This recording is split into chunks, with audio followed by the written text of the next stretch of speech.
केवल एक परमात्मा में श्रद्धा और समर्पण का संदेश देने वाली गीता सबको पवित्र करने का खुला आमंत्रण देती है।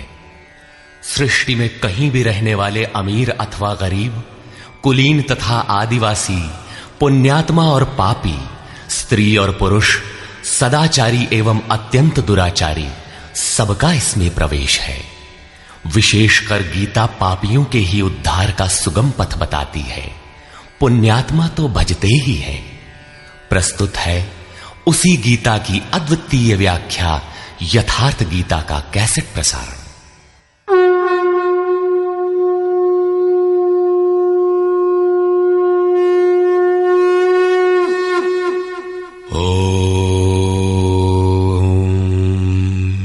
श्री परमात्मने नमः। यथार्थ गीता, श्रीमद् भगवत गीता, अथ द्वितीयो अध्यायः। प्रथम अध्याय गीता की प्रवेशिका है, जिसमें आरंभ में पथिक को प्रतीत होने वाली उलझनों का चित्रण है। लड़ने वाले संपूर्ण कौरव पांडव थे, किंतु संशय का पात्र मात्र अर्जुन है। अनुराग ही अर्जुन है। इष्ट के अनुरूप राग ही पथिक को क्षेत्र क्षेत्रज्ञ के संघर्ष के लिए प्रेरित करता है। अनुराग आरंभिक स्तर है। पूज्य महाराज जी कहते थे, सदगृहस्थ आश्रम में रहते हुए ग्लानि होने लगे, अश्रुपात होता हो, कंठ अवरुद्ध होता हो, तो समझना कि यहीं से भजन आरंभ हो गया। अनुराग में ये सब कुछ आ जाता है। उसमें धर्म, नियम, सत्संग, भाव सभी विद्यमान होंगे। अनुराग के प्रथम चरण में पारिवारिक मोह बाधक बनता है।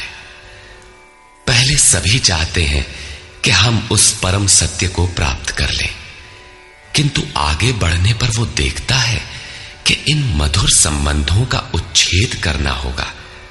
तब हताश हो जाता है। वो पहले से जो कुछ धर्म कर्म मानकर करता था, उतने में ही संतोष करने लगता है। अपने मोह की पुष्टि के लिए वो प्रचलित रूढ़ियों का प्रमाण भी प्रस्तुत करता है, जैसा अर्जुन ने किया कि कुल धर्म सनातन है। युद्ध से सनातन धर्म का लोप होगा, कुल क्षय होगा, स्वैराचार फैलेगा। ये अर्जुन का उत्तर नहीं था, बल्कि सद्गुरु के सान्निध्य से पूर्व की अपनाई गई एक कुरीति मात्र थी। इन्हीं कुरीतियों में फंसकर मनुष्य पृथक पृथक धर्म, अनेक संप्रदाय, छोटे बड़े गुट और असंख्य जातियों की रचना कर लेता है। कोई नाक दबाता है, कोई कान फाड़ता है। किसी के छूने से धर्म नष्ट होता है, तो कहीं रोटी पानी से धर्म नष्ट होता है। तो क्या अछूत या छूने वालों का दोष है? कदापि नहीं। दोष हमारे भ्रमदाताओं का है। धर्म के नाम पर हम कुरीति के शिकार हैं, इसलिए दोष हमारा है।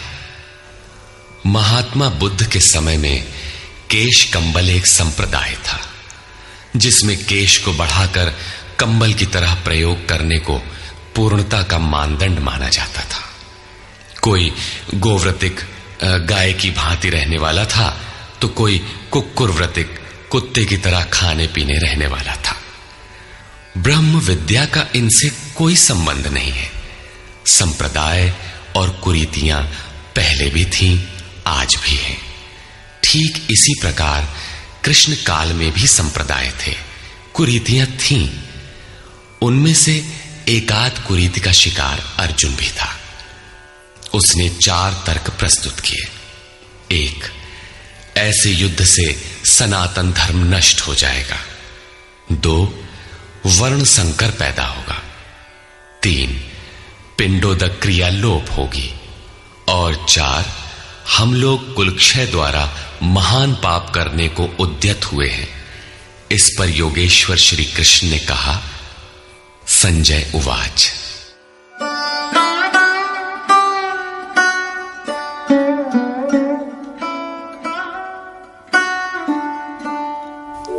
तन्तथा कृपयाविष्टम् अश्रुपूर्णाकुलेक्षणम् विषीदन्तमिदं वाक्यम् उवाच मधुसूदनः। करुणा से व्याप्त अश्रुपूर्ण व्याकुल नेत्रों वाले उस अर्जुन के प्रति मधुसूदन, मद का विनाश करने वाले भगवान ने ये वचन कहा। श्री भगवान उवाच।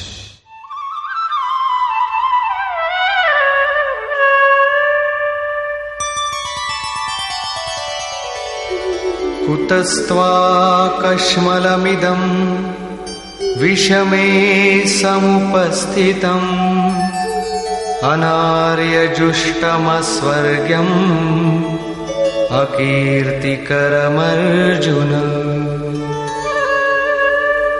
अर्जुन, इस विषम स्थल में तुझे ये अज्ञान कहां से हो गया?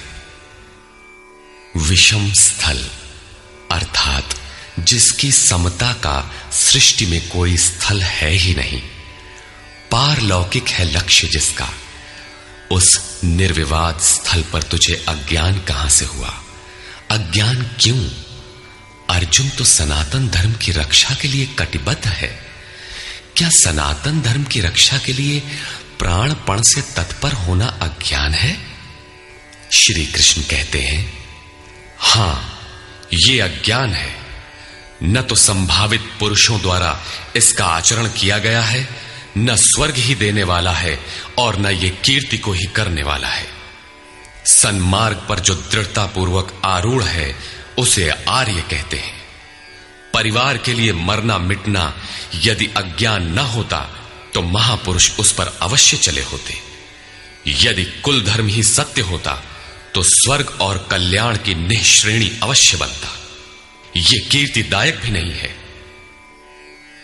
मीरा भजन करने लगी तो लोग कहें मीरा भई बावरी, सास कहे कुल नाशी रे। जिस परिवार, कुल और मर्यादा के लिए मीरा की सास बिलख रही थी, आज उस कुलवंती सास को कोई नहीं जानता। मीरा को विश्व जानता है। ठीक इसी प्रकार परिवार के लिए जो परेशान हैं, उनकी भी कीर्ति कब तक रहेगी? जिसमें कीर्ति नहीं, कल्याण नहीं, श्रेष्ठ पुरुषों ने भूल कर भी जिसका आचरण नहीं किया, तो सिद्ध है कि वह अज्ञान है। अतः क्लैब्यमास्मगमः पार्थ नैतत्त्वय्युपपद्यते क्षुद्रं हृदय दौर्बल्यं त्यक्त्वोत्तिष्ठ परन्तप। अर्जुन, नपुंसकता को मत प्राप्त हो। क्या अर्जुन नपुंसक था? क्या आप पुरुष हैं? नपुंसक वो है जो पौरुष से हीन हो। सब अपनी समझ से पुरुषार्थ ही तो करते हैं। किसान रात दिन खून पसीना एक करके खेत में पुरुषार्थ ही तो करता है। कोई व्यापार में पुरुषार्थ समझता है तो कोई पद का दुरुपयोग करके पुरुषार्थी बनता है। जीवन भर पुरुषार्थ करने पर भी खाली हाथ जाना पड़ता है। स्पष्ट है कि यह पुरुषार्थ नहीं है। शुद्ध पुरुषार्थ है आत्मदर्शन।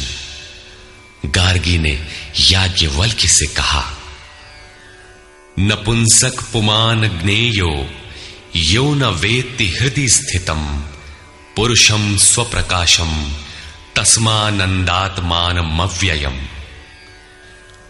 वो पुरुष होते हुए भी नपुंसक है जो हृदयस्थ आत्मा को नहीं पहचानता।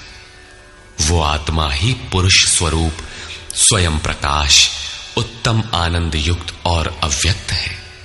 उसे पाने का प्रयास ही पौरुष है। अर्जुन, तू नपुंसकता को न प्राप्त हो, ये तेरे योग्य नहीं है। हे परम तप, हृदय की इस क्षुद्र दुर्बलता को त्याग कर युद्ध के लिए खड़ा हो। इस पर अर्जुन ने तीसरा प्रश्न प्रस्तुत किया। अर्जुन उवाच।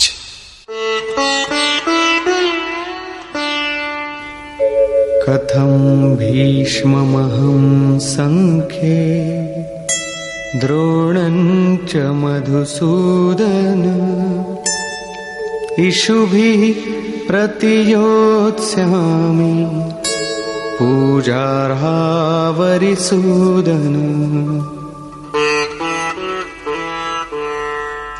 अहंकार का शमन करने वाले मधुसूदन, मैं रणभूमि में पितामह भीष्म और आचार्य द्रोण से किस प्रकार बाणों से युद्ध करूंगा, क्योंकि अरिसूदन वे दोनों ही पूजनीय हैं।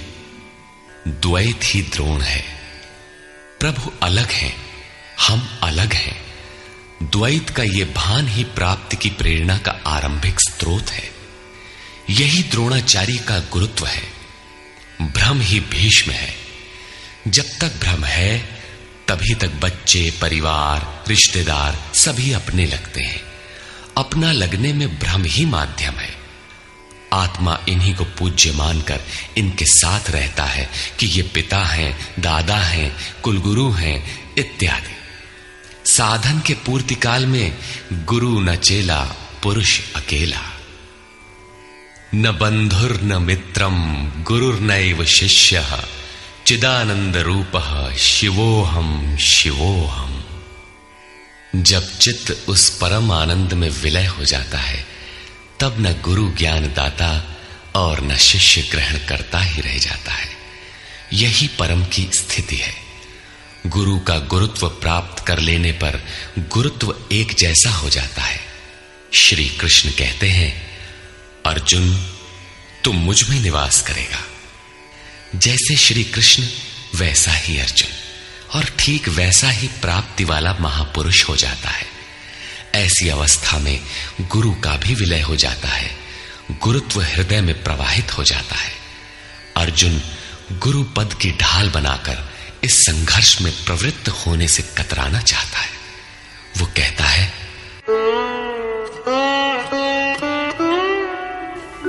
गुरून् हत्वा हि महानुभावान् श्रेयो भोक्तुं भैक्षमपीह लोके हत्वार्थकामास्तु गुरूनिहैव भुञ्जीय भोगान् रुधिरप्रदिग्धान्। इन महानुभाव गुरुजनों को न मारकर मैं इस लोक में भिक्षा का अन्न भी श्रेयस्कर समझता हूं। यहां भिक्षा का अर्थ उदर पोषण के लिए भीख मांगना नहीं, बल्कि सत्पुरुषों की टूटी फूटी सेवा द्वारा उनसे कल्याण की याचना ही भिक्षा है।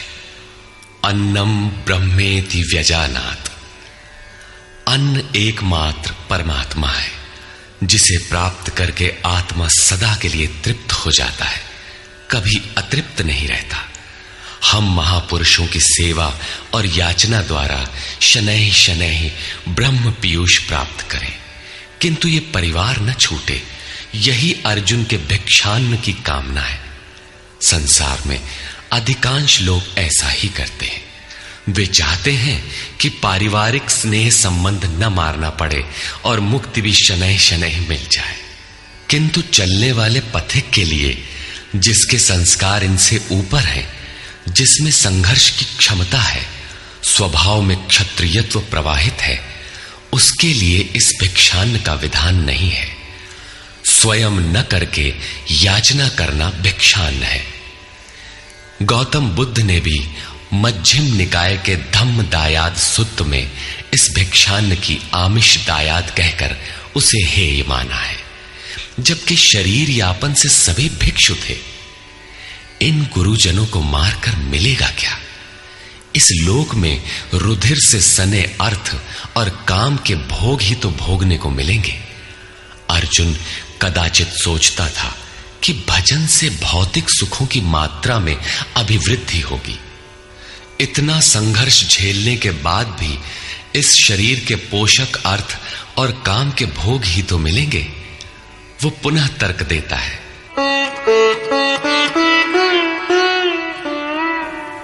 न चैतद्विद्मः कतरन्नो गरीयो यद्वा जयेम यदि वा नो जयेयुः यानेव हत्वा न जिजीविषामः तेव स्थिताः प्रमुखे धार्तराष्ट्राः।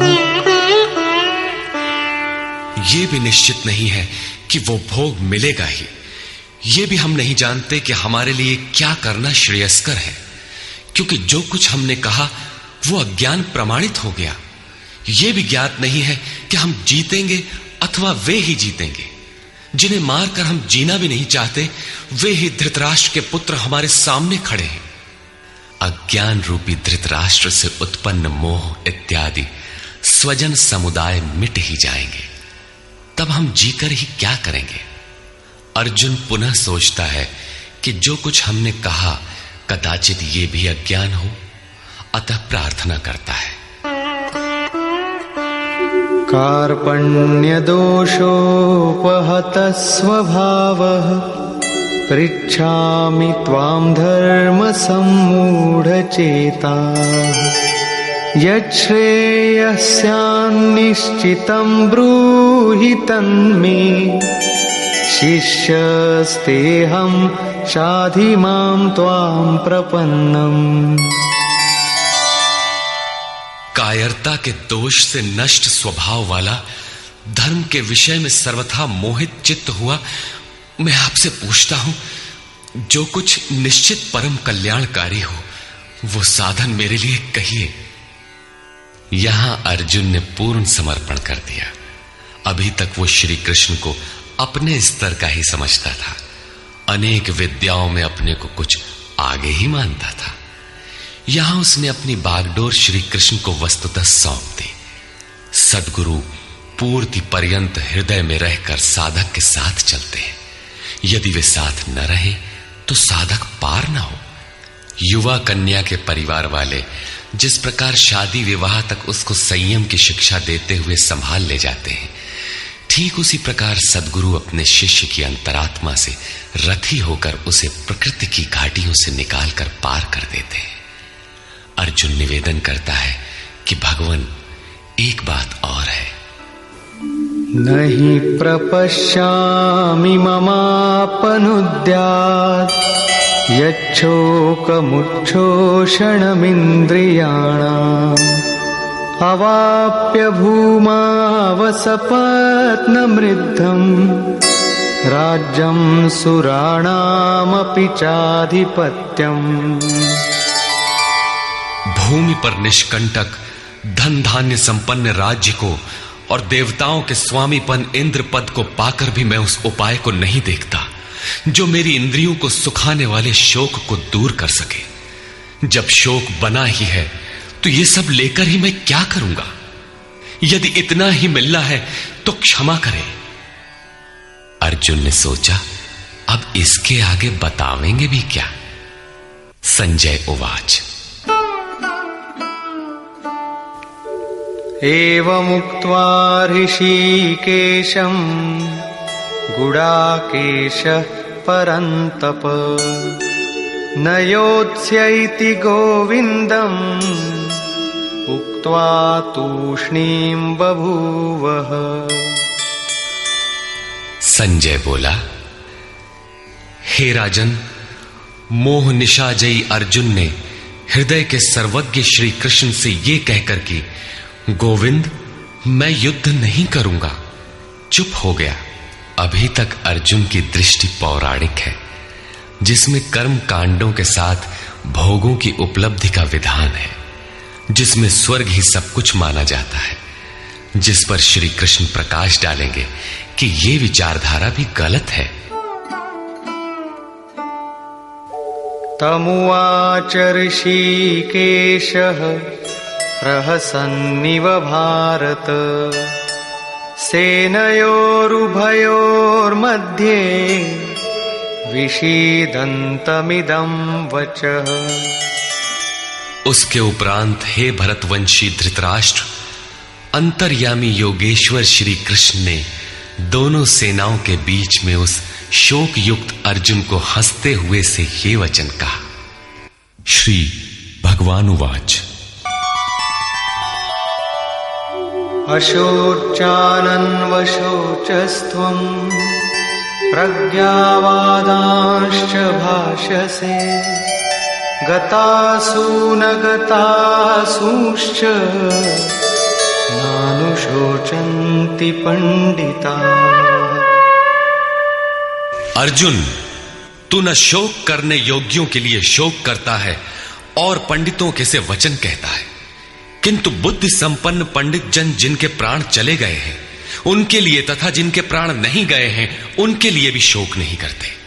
तू पंडितों जैसी बातें भर करता है, वस्तुतः ज्ञाता है नहीं, क्योंकि न त्वेवाहं जातु नासं न त्वन्नेमे जनाधिपाः न चैव न भविष्यामः सर्वे वयमतः परम्।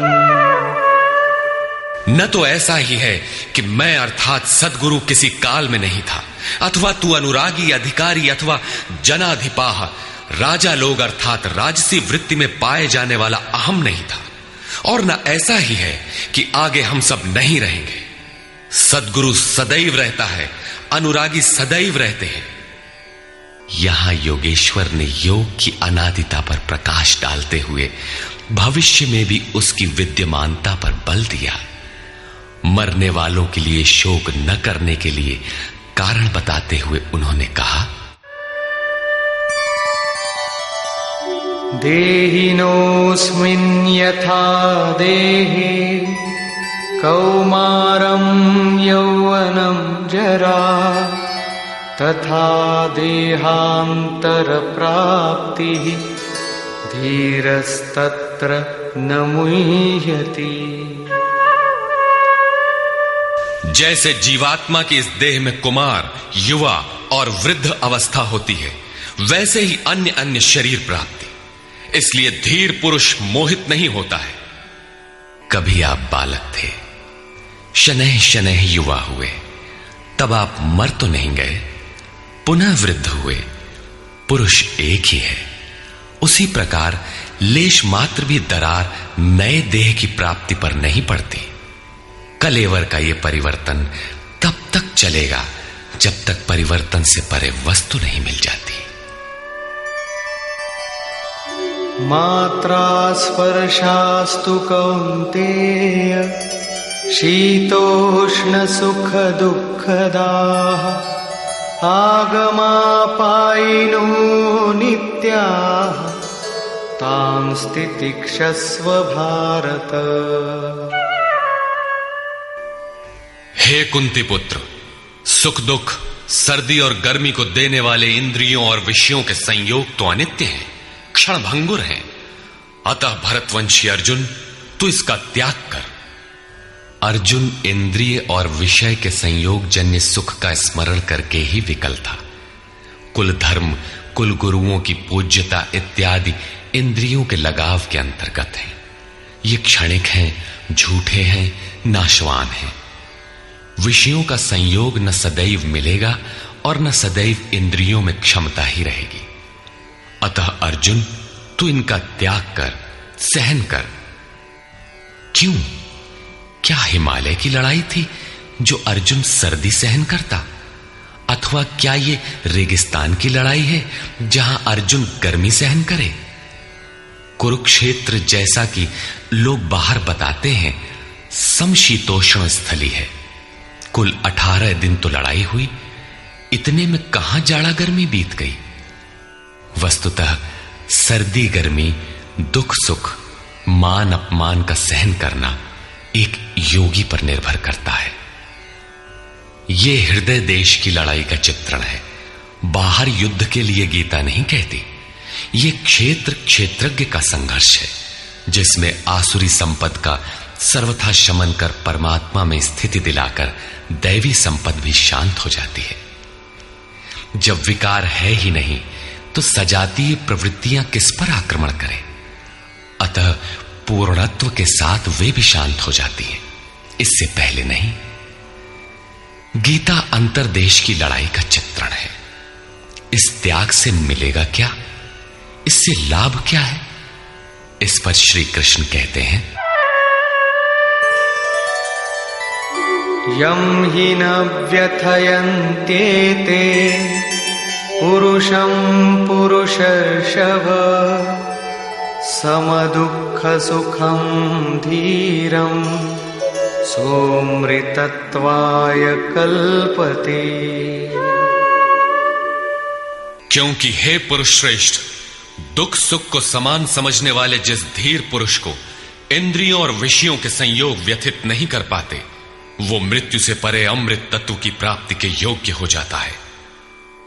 यहां श्री कृष्ण ने एक उपलब्धि अमृत की चर्चा की। अर्जुन सोचता था कि युद्ध के परिणाम में स्वर्ग मिलेगा या पृथ्वी, किंतु श्री कृष्ण कहते हैं कि न स्वर्ग मिलेगा और न पृथ्वी, बल्कि अमृत मिलेगा। अमृत क्या है? नासतो विद्यते भावो ना भावो विद्यते सतः उभयोरपि दृष्टोऽन्तः त्वनयोस्तत्त्वदर्शिभिः। अर्जुन, असत वस्तु का अस्तित्व नहीं है, वो है ही नहीं, उसे रोका नहीं जा सकता, और सत्य का तीनों काल में अभाव नहीं है, उसे मिटाया नहीं जा सकता। अर्जुन ने पूछा, क्या भगवान होने के नाते आप कहते हैं? श्री कृष्ण ने बताया, मैं तो कहता ही हूं। इन दोनों का यह अंतर हमारे साथ साथ तत्वदर्शियों द्वारा भी देखा गया है। श्री कृष्ण ने वही सत्य दोहराया जो तत्वदर्शियों ने कभी देख लिया था। श्री कृष्ण भी एक तत्वदर्शी महापुरुष थे। परम तत्व परमात्मा का प्रत्यक्ष दर्शन करके उसमें स्थिति वाले तत्वदर्शी कहलाते हैं। सत और असत हैं क्या, इस पर कहते हैं, अविनाशी तु तद्विद्धि येन सर्वमिदं ततं विनाशमव्ययस्यास्य न कश्चित् कर्तुमर्हति। नाश रहित तो वो है जिससे ये संपूर्ण जगत व्याप्त है। इस अव्ययस्य अविनाशी का विनाश करने में कोई समर्थ नहीं है। किंतु इस अविनाशी अमृत का नाम क्या है, वो है कौन? अंतवंत इमे देहा नित्यस्योक्ता शरीरिणः अनाशिनो प्रमेयस्य तस्माद्युध्यस्व भारत। अविनाशी अप्रमेय नित्य स्वरूप आत्मा के ये सभी शरीर नाशवान कहे गए हैं। इसलिए भरतवंशी अर्जुन, तू युद्ध कर। आत्मा ही अमृत है, आत्मा ही अविनाशी है जिसका तीनों कालों में नाश नहीं होता। आत्मा ही सत है, शरीर नाशवान है, यही असत है जिसका तीनों कालों में अस्तित्व नहीं है। शरीर नाशवान है, इसलिए तू युद्ध कर। इस आदेश से यह स्पष्ट नहीं होता कि अर्जुन केवल कौरवों को मारे। पांडव पक्ष में भी तो शरीर ही खड़े थे। क्या पांडव के शरीर अविनाशी थे? यदि शरीर नाशवान है तो श्री कृष्ण किसकी रक्षा में खड़े थे? क्या अर्जुन कोई शरीरधारी था? शरीर जो असत है, जिसका अस्तित्व नहीं है, जिसे रोका नहीं जा सकता, क्या श्री कृष्ण उस शरीर की रक्षा में खड़े हैं? यदि ऐसा है तो वे भी अविवेकी और मूढ़ हैं, क्योंकि आगे श्री कृष्ण स्वयं कहते हैं कि जो केवल शरीर के लिए ही पचता है, श्रम करता है, वो अविवेकी और मूढ़ बुद्धि है। वो पापायु पुरुष व्यर्थ ही जीता है। अंततः अर्जुन कौन था? वस्तुतः अनुराग ही अर्जुन है। अनुरागी के लिए इष्ट सदैव रथी बनकर साथ में रहते हैं, सखा की भांति उसका मार्गदर्शन करते हैं। आप शरीर नहीं है। शरीर तो आवरण है, रहने का मकान है। उसमें रहने वाला अनुराग पूरित आत्मा है। भौतिक युद्ध, मारने काटने से शरीरों का अंत नहीं होता। यह शरीर छूटेगा तो आत्मा दूसरा शरीर धारण कर लेगा। इसी संदर्भ में श्री कृष्ण कह चुके हैं कि जिस प्रकार बाल्यकाल से युवा या वृद्धावस्था आती है, उसी प्रकार देहांतर की प्राप्ति होती है। शरीर काटेंगे तो जीवात्मा नया वस्त्र बदल लेगा। शरीर संस्कारों के आश्रित है और संस्कार मन पर आधारित है। मन एव मनुष्याणाम कारणम बंध मोक्षयोः। मन का सर्वथा निरोध होना, अचल स्थिर ठहरना और अंतिम संस्कार का विलय एक ही क्रिया है। संस्कारों की सतह का टूट जाना ही शरीरों का अंत है। इसे तोड़ने के लिए आपको आराधना करनी होगी, जिसे श्री कृष्ण ने कर्म या निष्काम कर्मयोग की संज्ञा दी है। कृष्ण ने स्थान स्थान पर अर्जुन को युद्ध की प्रेरणा दी, किंतु एक भी श्लोक ऐसा नहीं है जो भौतिक युद्ध या मारकाट का समर्थन करता हो। यह युद्ध सजातीय विजातीय प्रवृत्तियों का है, अंतर्देश में है।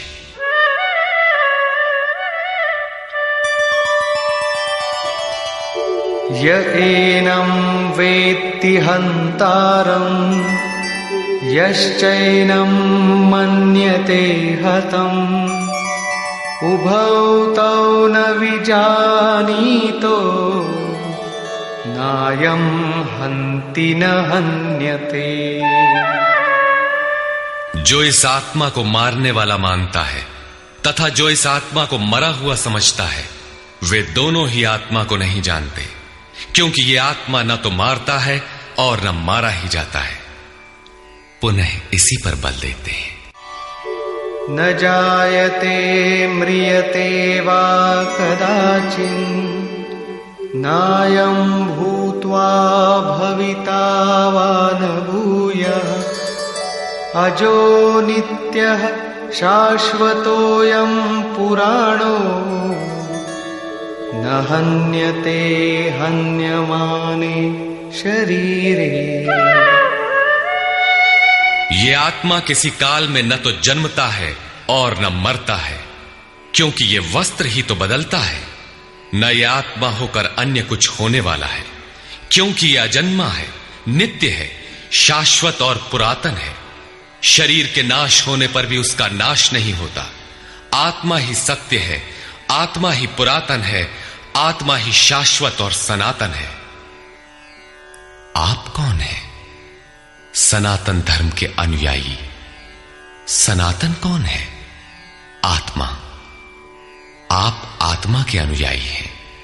आत्मा, परमात्मा और ब्रह्म एक दूसरे के पर्याय हैं। आप कौन है? शाश्वत धर्म के उपासक। शाश्वत कौन है? आत्मा। अर्थात हम आप आत्मा के उपासक हैं। यदि आप आत्मिक पथ को नहीं जानते तो आपके पास शाश्वत सनातन नाम की कोई वस्तु नहीं है। उसके लिए आप आहें भरते हैं तो प्रत्याशी अवश्य है, किंतु सनातन धर्मी नहीं है। सनातन धर्म के नाम पर किसी कुरीति के शिकार हैं। देश विदेश में मानव मात्र में आत्मा एक ही जैसा है। इसलिए विश्व में कहीं भी कोई आत्मा की स्थिति दिलाने वाली क्रिया जानता है और उस पर चलने के लिए प्रयत्नशील है, तो वो सनातन धर्मी है। चाहे वो अपने को ईसाई, मुसलमान, यहूदी या कुछ भी क्यों न कह ले। वेदा विनाशिनं नित्यं य एनमजमव्ययम्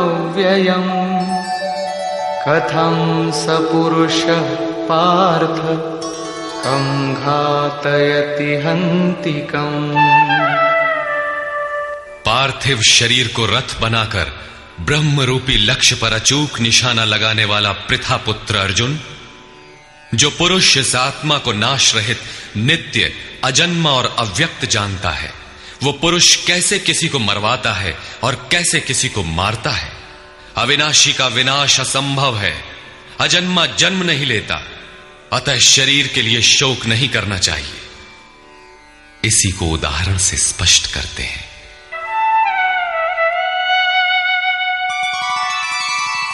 वासांसि जीर्णानि यथा विहाय नवानि गृह्णाति नरोपराणि तथा शरीराणि विहाय जीर्णान्यन्यानि संयाति नवानि देहि। जैसे मनुष्य जीर्णानि वासांसि, जीर्ण शीर्ण पुराने वस्त्रों को त्याग कर नए वस्त्रों को ग्रहण करता है, ठीक वैसे ही ये जीवात्मा पुराने शरीरों को त्याग कर दूसरे नए शरीरों को धारण करता है। जीर्ण होने पर ही नया शरीर धारण करना है तो शिशु क्यों मर जाते हैं? ये वस्त्र तो और विकसित होना चाहिए। वस्तुतः ये शरीर संस्कारों पर आधारित है। जब संस्कार जीर्ण होते हैं तो शरीर छूट जाता है। यदि संस्कार 2 दिन का है तो दूसरे दिन ही शरीर जीर्ण हो गया। इसके बाद मनुष्य 1 श्वास भी अधिक नहीं जीता। संस्कार ही शरीर है। आत्मा संस्कारों के अनुसार नया शरीर धारण कर लेता है। अथा खलु ऋतुमयः पुरुषः यथा इहैव तथैव प्रेत्य भवति कृतं लोकम पुरुषोऽभिजायते। अर्थात ये पुरुष निश्चय ही संकल्पमय है। इस लोक में पुरुष जैसा निश्चय वाला होता है वैसा ही यहां से मरकर जाने पर होता है। अपने संकल्प से बनाए हुए शरीरों में पुरुष उत्पन्न होता है। इस प्रकार मृत्यु शरीर का परिवर्तन मात्र है, आत्मा नहीं मरता। पुनः इसकी अजरता अमरता पर बल देते हैं। नैनं छिन्दन्ति शस्त्राणि नैनं दहति पावकः न चैनं क्लेदयन्त्यापो न शोषयति मारुतः। अर्जुन, इस आत्मा को शस्त्रादि नहीं काटते, अग्नि इसे जला नहीं सकता, जल इसे गीला नहीं कर सकता और न वायु इसे सुखा ही सकता है। अच्छेद्योऽयमदाह्योऽयम् अक्लेद्यो शोष्य एव च नित्यः सर्वगतः स्थाणुः अचलोऽयं सनातनः। ये आत्मा अच्छेद्य है, इसे छेदा नहीं जा सकता। ये अदाह्य है, इसे जलाया नहीं जा सकता। ये अक्लेद्य है, इसे गीला नहीं किया जा सकता। आकाश इसे अपने में समाहित नहीं कर सकता। ये आत्मा निसंदेह, अशोष्य, सर्वव्यापक, अचल, स्थिर रहने वाला और सनातन है। अर्जुन ने कहा था कि कुल धर्म सनातन है। ऐसा युद्ध करने से सनातन धर्म नष्ट हो जाएगा, किंतु श्री कृष्ण ने इसे अज्ञान माना और आत्मा को ही सनातन बताया। आप कौन हैं? सनातन धर्म के अनुयायी। सनातन कौन है? आत्मा। यदि आप आत्मा पर्यंत दूरी तय करने वाली विधि विशेष से अवगत नहीं हैं, तो आप सनातन धर्म नहीं जानते। इसका कुपरिणाम सांप्रदायिकता में फंसे धर्म भीरू लोगों को भोगना पड़ रहा है। जब मैटर क्षेत्र में पैदा होने वाली कोई वस्तु इस सनातन का स्पर्श नहीं कर सकती, तो छूने खाने से सनातन धर्म नष्ट कैसे हो सकता है? यह धर्म नहीं, एक कुरीति परिस्थिति थी जिससे भारत में सांप्रदायिक वैमनस्य बढ़ा और राष्ट्रीय एकता की आज भी समस्या बनी हुई है। धर्म की शरण हम क्यों जाते हैं? क्योंकि हम मरण धर्मा हैं और धर्म कोई ठोस चीज है जिसकी शरण जाकर हम भी अमर हो जाएं। हम तो मारने से मरेंगे और ये धर्म केवल छूने और खाने से मर जाएगा, तो हमारी क्या रक्षा करेगा? धर्म तो आपकी रक्षा करता है, आपसे शक्तिशाली है। आप तलवार से मरेंगे और धर्म वो छूने से नष्ट हो गया। कैसा है आपका धर्म? कुरीतियां नष्ट होती हैं, न कि सनातन। सनातन तो ऐसी ठोस वस्तु है जिसे शस्त्र नहीं काटते, अग्नि जला नहीं सकता, जल इसे गीला नहीं कर सकता। खान पान तो दूर, प्रकृति में उत्पन्न कोई वस्तु उसका स्पर्श भी नहीं कर पाती, तो वो सनातन नष्ट कैसे हो गया? ऐसी ही कतिपय कुरीतियां अर्जुन काल में भी थी। उनका शिकार अर्जुन भी था। उसने विलाप करते हुए गिड़गिड़ा कर कहा कि कुल धर्म सनातन है, युद्ध से सनातन धर्म नष्ट हो जाएगा। कुल धर्म नष्ट होने से हम अनंत काल तक नरक में चले जाएंगे। किंतु श्री कृष्ण ने कहा, तुझे ये अज्ञान कहां से उत्पन्न हो गया? सिद्ध है कि वो कोई कुरीति थी। तभी तो श्री कृष्ण ने उसका निराकरण किया और बताया कि आत्मा ही सनातन है। यदि आप आत्मिक पथ नहीं जानते तो सनातन धर्म में आपका अभी तक प्रवेश नहीं हुआ है। जब यह सनातन शाश्वत आत्मा सबके अंदर व्याप्त है तो खोजा किसे जाए? इस पर श्री कृष्ण कहते हैं, अव्यक्तोऽयमचिन्त्योऽयम् अविकार्योऽयमुच्यते तस्मादेवं विदित्वैनं नानुशोचितुमर्हसि। ये आत्मा अव्यक्त अर्थात इंद्रियों का विषय नहीं है। इंद्रियों के द्वारा इसे समझा नहीं जा सकता। जब तक इंद्रियों और विषयों का संयोग है तब तक आत्मा तो है, किंतु उसे समझा नहीं जा सकता। वो अचिंत्य है। जब तक चित्त और चित्त की लहर है तब तक वो शाश्वत है तो, किंतु हमारे दर्शन, उपभोग और प्रवेश के लिए नहीं है। अतः चित्त का निरोध करे। पीछे श्री कृष्ण बता आए हैं कि असत वस्तु का अस्तित्व नहीं है और सत का तीनों कालों में अभाव नहीं है। वो सत है आत्मा। आत्मा ही अपरिवर्तनशील, शाश्वत, सनातन और अव्यक्त है। तत्वदर्शियों ने आत्मा को इन विशेष गुणधर्मों से युक्त देखा। न 10 भाषाओं के ज्ञाता ने देखा, न किसी समृद्धशाली ने देखा, बल्कि तत्वदर्शियों ने देखा। श्री कृष्ण ने आगे बताया कि तत्व है परमात्मा। मन के निरोध काल में साधक उसका दर्शन और उसमें प्रवेश पाता है। प्राप्ति काल में भगवान मिलते हैं और दूसरे ही क्षण वो अपने आत्मा को ईश्वरीय गुण धर्मों से विभूषित देखता है। वो देखता है कि आत्मा ही सत्य, सनातन और परिपूर्ण है। ये आत्मा अचिंत्य है। ये विकार रहित अर्थात न बदलने वाला कहा जाता है। अतः अर्जुन, आत्मा को ऐसा जानकर तू शोक करने योग्य नहीं है। अब श्री कृष्ण अर्जुन के विचारों में विरोधाभास दिखाते हैं, जो सामान्य तर्क है। अथ चैनं नित्यजातं नित्यं वा मन्यसे मृतं तथापि त्वं महाबाहो नैवं शोचितुमर्हसि। यदि तू इसे सदैव जन्मने वाला और सदा मरने वाला माने तब भी तुझे शोक नहीं करना चाहिए, क्योंकि जातस्य हि ध्रुवो मृत्युः ध्रुवं जन्म मृतस्य च तस्मादपरिहार्येऽर्थे न त्वं शोचितुमर्हसि।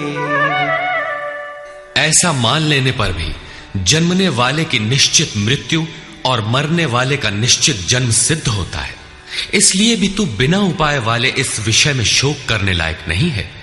जिसका कोई इलाज नहीं, उसके लिए शोक करना एक अन्य दुख को आमंत्रित करना है। अव्यक्त व्यक्तादीनि भूतानि व्यक्तमध्यानि भारत अव्यक्तनिधनान्येव तत्र का परिदेवना। अर्जुन, संपूर्ण प्राणी जन्म से पहले बिना शरीर वाले और मरने के बाद भी बिना शरीर वाले हैं। जन्म के पूर्व और पश्चात भी दिखाई नहीं पड़ते, केवल जन्म मृत्यु के बीच में ही शरीर धारण किए हुए दिखाई देते हैं। अतः इस परिवर्तन के लिए व्यर्थ की चिंता क्यों करते हो? इस आत्मा को देखता कौन है? इस पर कहते हैं, आश्चर्यवत् पश्यति कश्चिदेनम् आश्चर्यवद् वदति तथैव चान्यः आश्चर्यवच्चैनमन्यः शृणोति श्रुत्वाप्येनं वेद न चैव कश्चित्। पहले श्री कृष्ण ने कहा था कि इस आत्मा को तत्वदर्शियों ने देखा है। अब तत्व दर्शन की दुर्लभता पर प्रकाश डालते हैं कि कोई विरला महापुरुष ही इस आत्मा को आश्चर्य की तरह देखता है, सुनता नहीं प्रत्यक्ष देखता है। और वैसे ही दूसरा कोई महापुरुष ही आश्चर्य की तरह इसके तत्व को कहता है। जिसने देखा है वही यथार्थ कह सकता है।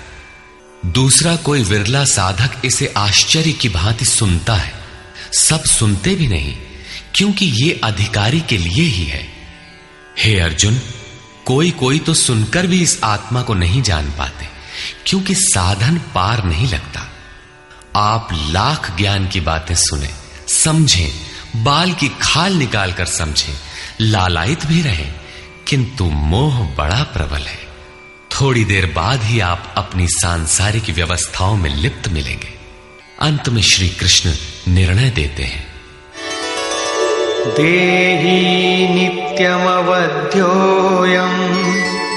देहे सर्वस्य भारत तस्मात् सर्वाणि भूतानि न त्वं शोचितुमर्हसि।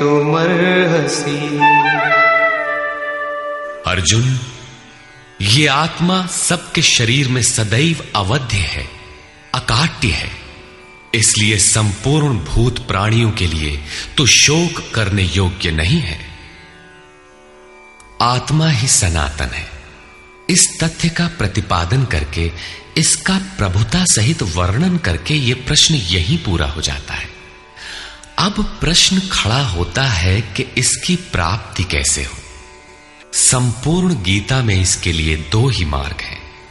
पहला निष्काम कर्म योग और दूसरा ज्ञान योग। दोनों मार्गों में किया जाने वाला कर्म एक ही है। उस कर्म की अनिवार्यता पर बल देते हुए योगेश्वर श्री कृष्ण ज्ञान योग के विषय में कहते हैं, स्वधर्ममपि चावेक्ष न विकम्पितुमर्हसि धर्म्याद्धियुद्धात् श्रेयोऽन्यत् क्षत्रियस्य न विद्यते। अर्जुन, स्वधर्म देखकर भी तू भय करने योग्य नहीं है, क्योंकि धर्म संयुक्त युद्ध से बढ़कर अन्य कोई परम कल्याणकारी मार्ग क्षत्रिय के लिए नहीं है। अभी तक तो आत्मा शाश्वत है, आत्मा सनातन है, वही एकमात्र धर्म है कहा गया है। अब ये स्वधर्म कैसा?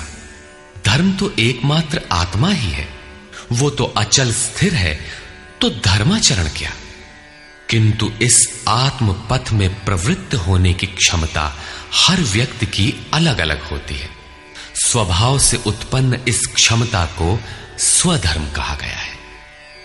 इसी एक सनातन आत्मिक पथ पर चलने वाले साधकों को महापुरुष ने स्वभाव से उनकी क्षमता के अनुसार 4 श्रेणियों में बांटा: शूद्र, वैश्य, क्षत्रिय और ब्राह्मण। साधना की प्रारंभिक अवस्था में प्रत्येक साधक शूद्र अर्थात अल्पज्ञ होता है। घंटों भजन में बैठने पर वो 10 मिनट भी अपने पक्ष में नहीं पाता। वो प्रकृति के माया जाल को काट नहीं पाता। इस अवस्था में महापुरुष की सेवा से उसके स्वभाव में सद्गुण आते हैं। वो वैश्य श्रेणी का साधक बन जाता है। आत्मिक संपत्ति ही स्थिर संपत्ति है। इसका वो शनैः शनैः संग्रह और गोपालन अर्थात इंद्रियों की सुरक्षा करने में सक्षम हो जाता है।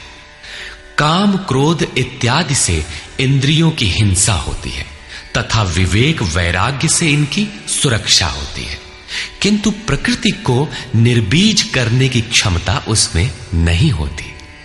क्रमशः उन्नति करते करते साधक के अंतःकरण में तीनों गुणों को काटने की क्षमता अर्थात क्षत्रियत्व आ जाता है। इसी स्तर पर प्रकृति और उसके विकारों को नाश करने की क्षमता आ जाती है। इसलिए युद्ध यहीं से आरंभ होता है। क्रमशः साधन करके साधक ब्राह्मणत्व की श्रेणी में बदल जाता है।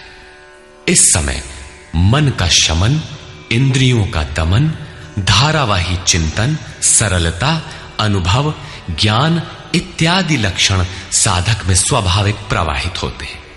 इन्हीं के अनुष्ठान से चलकर क्रमशः वो ब्रह्म में प्रवेश पा जाता है, जहां वो ब्राह्मण भी नहीं रह जाता।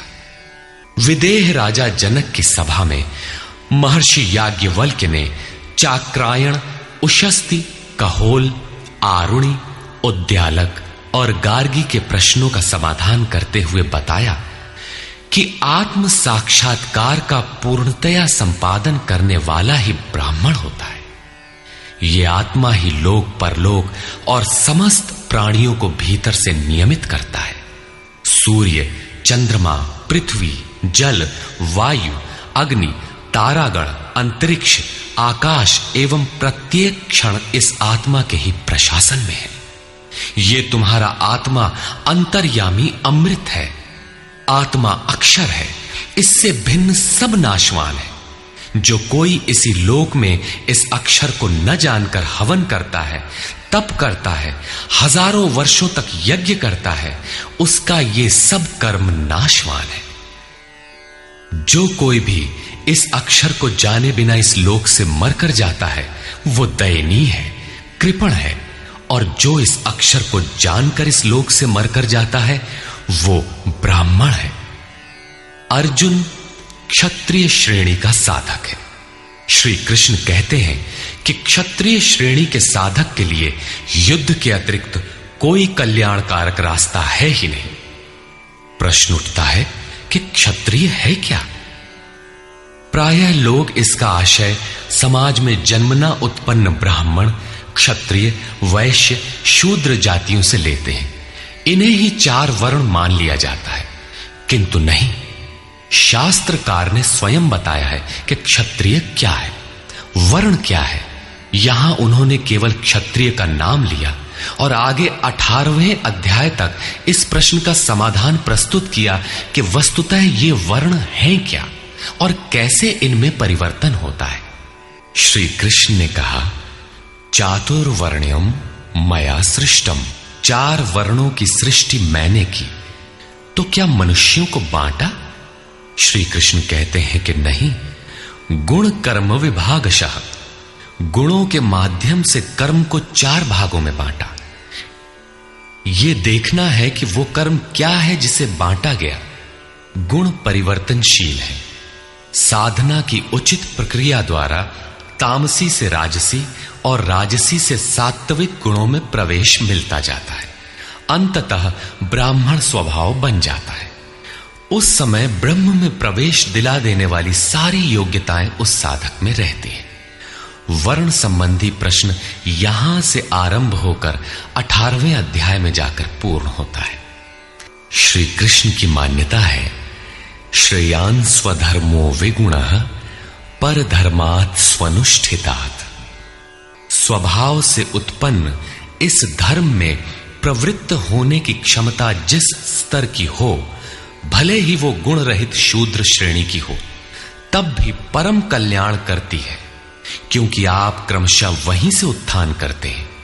उससे ऊपर वालों की नकल करके साधक नष्ट हो जाता है। अर्जुन क्षत्रिय श्रेणी का साधक था, इसलिए श्री कृष्ण कहते हैं कि अर्जुन, अपने स्वभाव से उत्पन्न योग्यता को देखकर, इस युद्ध में प्रवृत्त होने की अपनी क्षमता को देखकर भी तू भय करने योग्य नहीं है। इससे बढ़कर दूसरा कोई कल्याणकारी कार्य क्षत्रिय के लिए नहीं। इसी पर प्रकाश डालते हुए पुनः योगेश्वर कहते हैं, यदृच्छया चोपपन्नम स्वर्गद्वारमपावृतम सुखिनः क्षत्रियाः पार्थ लभन्ते युद्धमीदृशम्। पार्थिव शरीर को ही रथ बनाकर अचूक लक्ष्य वेधी अर्जुन, स्वतः प्राप्त स्वर्ग के खुले हुए द्वार रूपी इस युद्ध को भाग्यवान क्षत्रिय ही प्राप्त करते हैं। क्षत्रिय श्रेणी के साधक में तीनों गुणों को काट देने की क्षमता रहती है। उसके लिए स्वर्ग का द्वार खुला है, क्योंकि उसमें दैवी संपद पूर्णता अर्जित रहती है। स्वर में विचरने की उसमें क्षमता रहती है। यही खुला हुआ स्वर्ग का द्वार है। क्षेत्र क्षेत्रज्ञ के इस युद्ध को भाग्यवान क्षत्रिय ही पाते हैं, क्योंकि उनमें ही संघर्ष की क्षमता है। दुनिया में लड़ाइयां होती हैं, विश्व सिमट कर लड़ता है, प्रत्येक जाति लड़ती है, किंतु शाश्वत विजय जीतने वाले को भी नहीं मिलती। ये तो बदले हैं। जो जिसको जितना दबाता है, कालांतर में उसे भी उतना ही दबना पड़ता है। ये कैसी विजय है जिसमें इंद्रियों को सुखाने वाला शोक बना ही रहता है, अंत में शरीर भी नष्ट हो जाता है। वास्तविक संघर्ष तो क्षेत्र और क्षेत्रज्ञ का है, जिसमें एक बार विजय हो जाने पर प्रकृति का सदा के लिए निरोध और परम पुरुष परमात्मा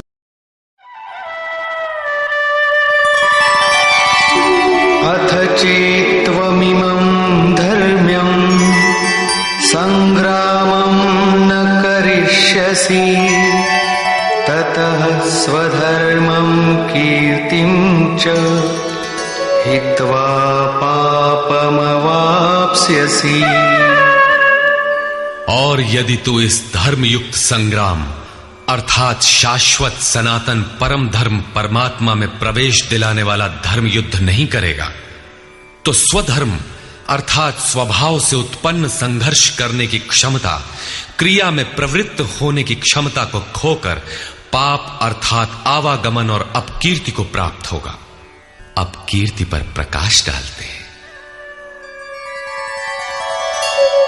अकीर्तिं चापि भूतानि कथयिष्यन्ति ते व्ययाम् संभावितस्य चाकीर्ति मरणादतिरिच्यते।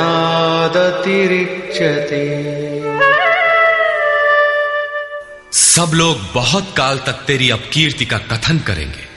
आज भी पदच्युत होने वाले महात्माओं में विश्वामित्र, पाराशर, निमि, श्रृंगी इत्यादि की गणना होती है। बहुत से साधक अपने धर्म पर विचार करते हैं, सोचते हैं कि लोग हमें क्या कहेंगे। ऐसा भाव भी साधना में सहायक होता है। इससे साधना में लगे रहने की प्रेरणा मिलती है। कुछ दूरी तक यह भाव भी साथ देता है। माननीय पुरुषों के लिए अपकीर्ति मरण से भी बढ़कर होती है। भयाद्रणादुपरतम् मौस्यन्ते त्वां महारथाः येषां च त्वं बहुमतो भूत्वा यास्यसि लाघवम्। जिन महारथियों की निगाह में तू बहुत माननीय होकर अब तुच्छता को प्राप्त होगा, वे महारथी लोग तुझे भय के कारण युद्ध से उपराम हुआ मानेंगे। महारथी कौन? इस पथ पर महान परिश्रम से आगे बढ़ने वाले साधक महारथी हैं। इसी प्रकार इतने ही परिश्रम से अविद्या की ओर खींचने वाले काम, क्रोध, लोभ, मोहादि भी महारथी हैं। जो तुझे बहुत सम्मान देते थे कि साधक प्रशंसनीय है, तुम उनकी निगाह से गिर जाओगे। इतना ही नहीं बल्कि अवाच्यवादांश्च बहून् वदिष्यन्ति तवाहिताः निन्दन्तस्तव सामर्थ्यम् ततो दुःखतरं नु किम्। वैरी लोग तेरे पराक्रम की निंदा करते हुए बहुत से न कहने योग्य वचनों को कहेंगे। एक दोष आता है तो चारों ओर से निंदा और बुराइयों की झड़ी लग जाती है। न कहने योग्य वचन भी कहे जाते हैं। इससे बड़ा दुख क्या होगा? अतः अतो वा प्राप्स्यसि स्वर्गम् जित्वा वा भोक्ष्यसे महीम् तस्मादुत्तिष्ठ कौन्तेय युद्धाय कृतनिश्चयः। इस युद्ध में मरोगे तो स्वर्ग प्राप्त करोगे। स्वर में विचरने की क्षमता रहेगी। श्वास से बाहर प्रकृति में विचरने की धाराएं निरुद्ध हो जाएंगी। परम देव परमात्मा में प्रवेश दिलाने वाली दैवी संपद हृदय में पूर्णतः प्रवाहित रहेगी। अथवा इस संघर्ष में जीतने पर महामहिम स्थिति को प्राप्त करोगे। इसलिए अर्जुन, युद्ध के लिए निश्चय करके खड़ा हो। प्रायः लोग इस श्लोक के अर्थ में समझते हैं कि इस युद्ध में मरोगे तो स्वर्ग जाओगे और जीतोगे तो पृथ्वी का भोग भोगोगे। किंतु आपको स्मरण होगा, अर्जुन कह चुका है, भगवान पृथ्वी ही नहीं अपितु त्रैलोक्य के साम्राज्य और देवताओं के स्वामीपन अर्थात इंद्र पद प्राप्त होने पर भी मैं उस उपाय को नहीं देखता जो इंद्रियों को सुखाने वाले मेरे शोक को दूर कर सके। यदि इतना ही मिलना है तो गोविंद, मैं युद्ध कदापि नहीं करूंगा। यदि इतने पर भी श्री कृष्ण कहते कि अर्जुन लड़ो, जीतोगे तो पृथ्वी पा जाओगे, हारोगे तो स्वर्ग के नागरिक बन जाओगे, तो श्री कृष्ण देते ही क्या है? अर्जुन इससे आगे का सत्य, श्रेय, परम कल्याण की कामना वाला शिष्य था, जिसे सद्गुरुदेव श्री कृष्ण ने बताया कि क्षेत्रज्ञ के इस संघर्ष में यदि शरीर का समय पूरा हो जाता है और लक्ष्य तक नहीं पहुंच सके तो स्वर्ग प्राप्त करोगे, अर्थात स्वर में ही विचरण करने की क्षमता प्राप्त कर लोगे। दैवी संपत्ति हृदय में ढल जाएगी और इस शरीर के रहते रहते संघर्ष में सफल हो जाते हो तो महिम, सबसे महान ब्रह्म की महिमा का उपभोग करोगे, महामहिम की स्थिति प्राप्त कर लोगे। जीतोगे तो सर्वस्व, क्योंकि महामहिमत्व को पाओगे, और हारोगे तो देवत्व। दोनों हाथों में लड्डू रहेंगे, लाभ में भी लाभ और हानि में भी लाभ ही है। पुनः इसी पर बल देते हैं, सुख दुखे समे कृत्वा लाभालाभो जया जया ततो युद्धाय युज्यस्व नैवं पापमवाप्स्यसि। इस प्रकार सुख दुख, लाभ हानि, जय पराजय को समान समझकर तू युद्ध के लिए तैयार हो।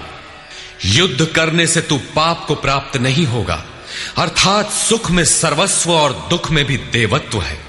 लाभ में महिम की स्थिति अर्थात सर्वस्व और हानि में भी देवत्व है। जय में महामहिम स्थिति और पराजय में भी दैवी संपत्ति पर अधिकार है। इस प्रकार अपने लाभ हानि को भली प्रकार स्वयं समझकर तू युद्ध के लिए तैयार हो। लड़ने में ही दोनों वस्तुएं हैं।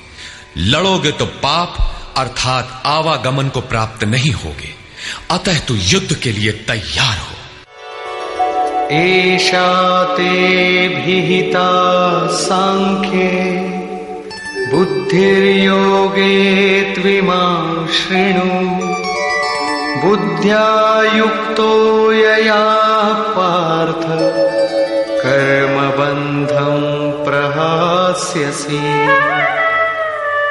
पार्थ, ये बुद्धि तेरे लिए ज्ञान योग के विषय में कही गई है। कौन सी बुद्धि? यही कि युद्ध कर। ज्ञान योग में इतना ही है कि अपनी हस्ती को देखकर लाभ हानि का भली प्रकार विचार करके कि जीतेंगे तो महामहिम स्थिति और हारेंगे तो देवत्व, जय में सर्वस्व और पराजय में भी देवत्व, दोनों तरह लाभ है। युद्ध नहीं करेंगे तो सभी हमें बुरा कहेंगे, भय से उपराम हुआ मानेंगे, अपकीर्ति होगी।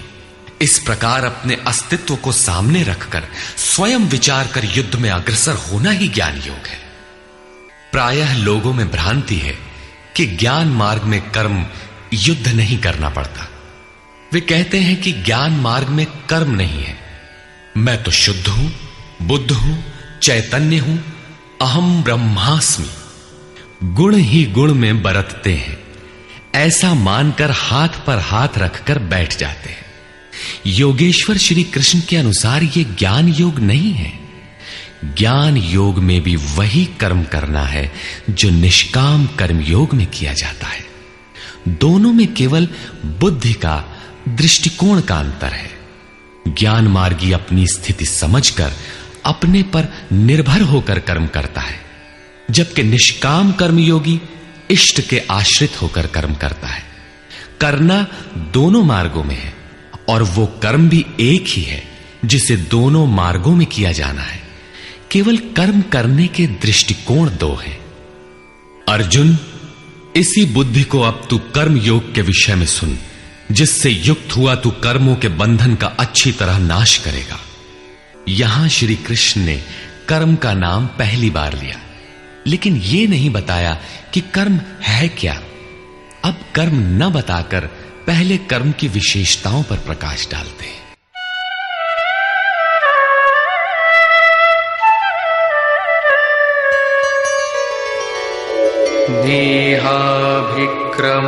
नेहाभिक्रमनाशोऽस्ति प्रत्यवायो न विद्यते स्वल्पमप्यस्य धर्मस्य त्रायते महतो भयात्। इस निष्काम कर्म योग में आरंभ का अर्थात बीज का नाश नहीं होता, सीमित फल रूपी दोष नहीं है। इसलिए इस निष्काम कर्म का, इस कर्म से संपादित धर्म का थोड़ा भी साधन जन्म मृत्यु रूपी महान भय से उद्धार कर देता है।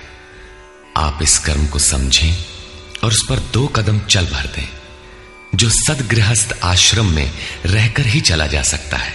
साधक तो चलते ही हैं। बीज भर डाल दें तो अर्जुन, बीज का नाश नहीं होता।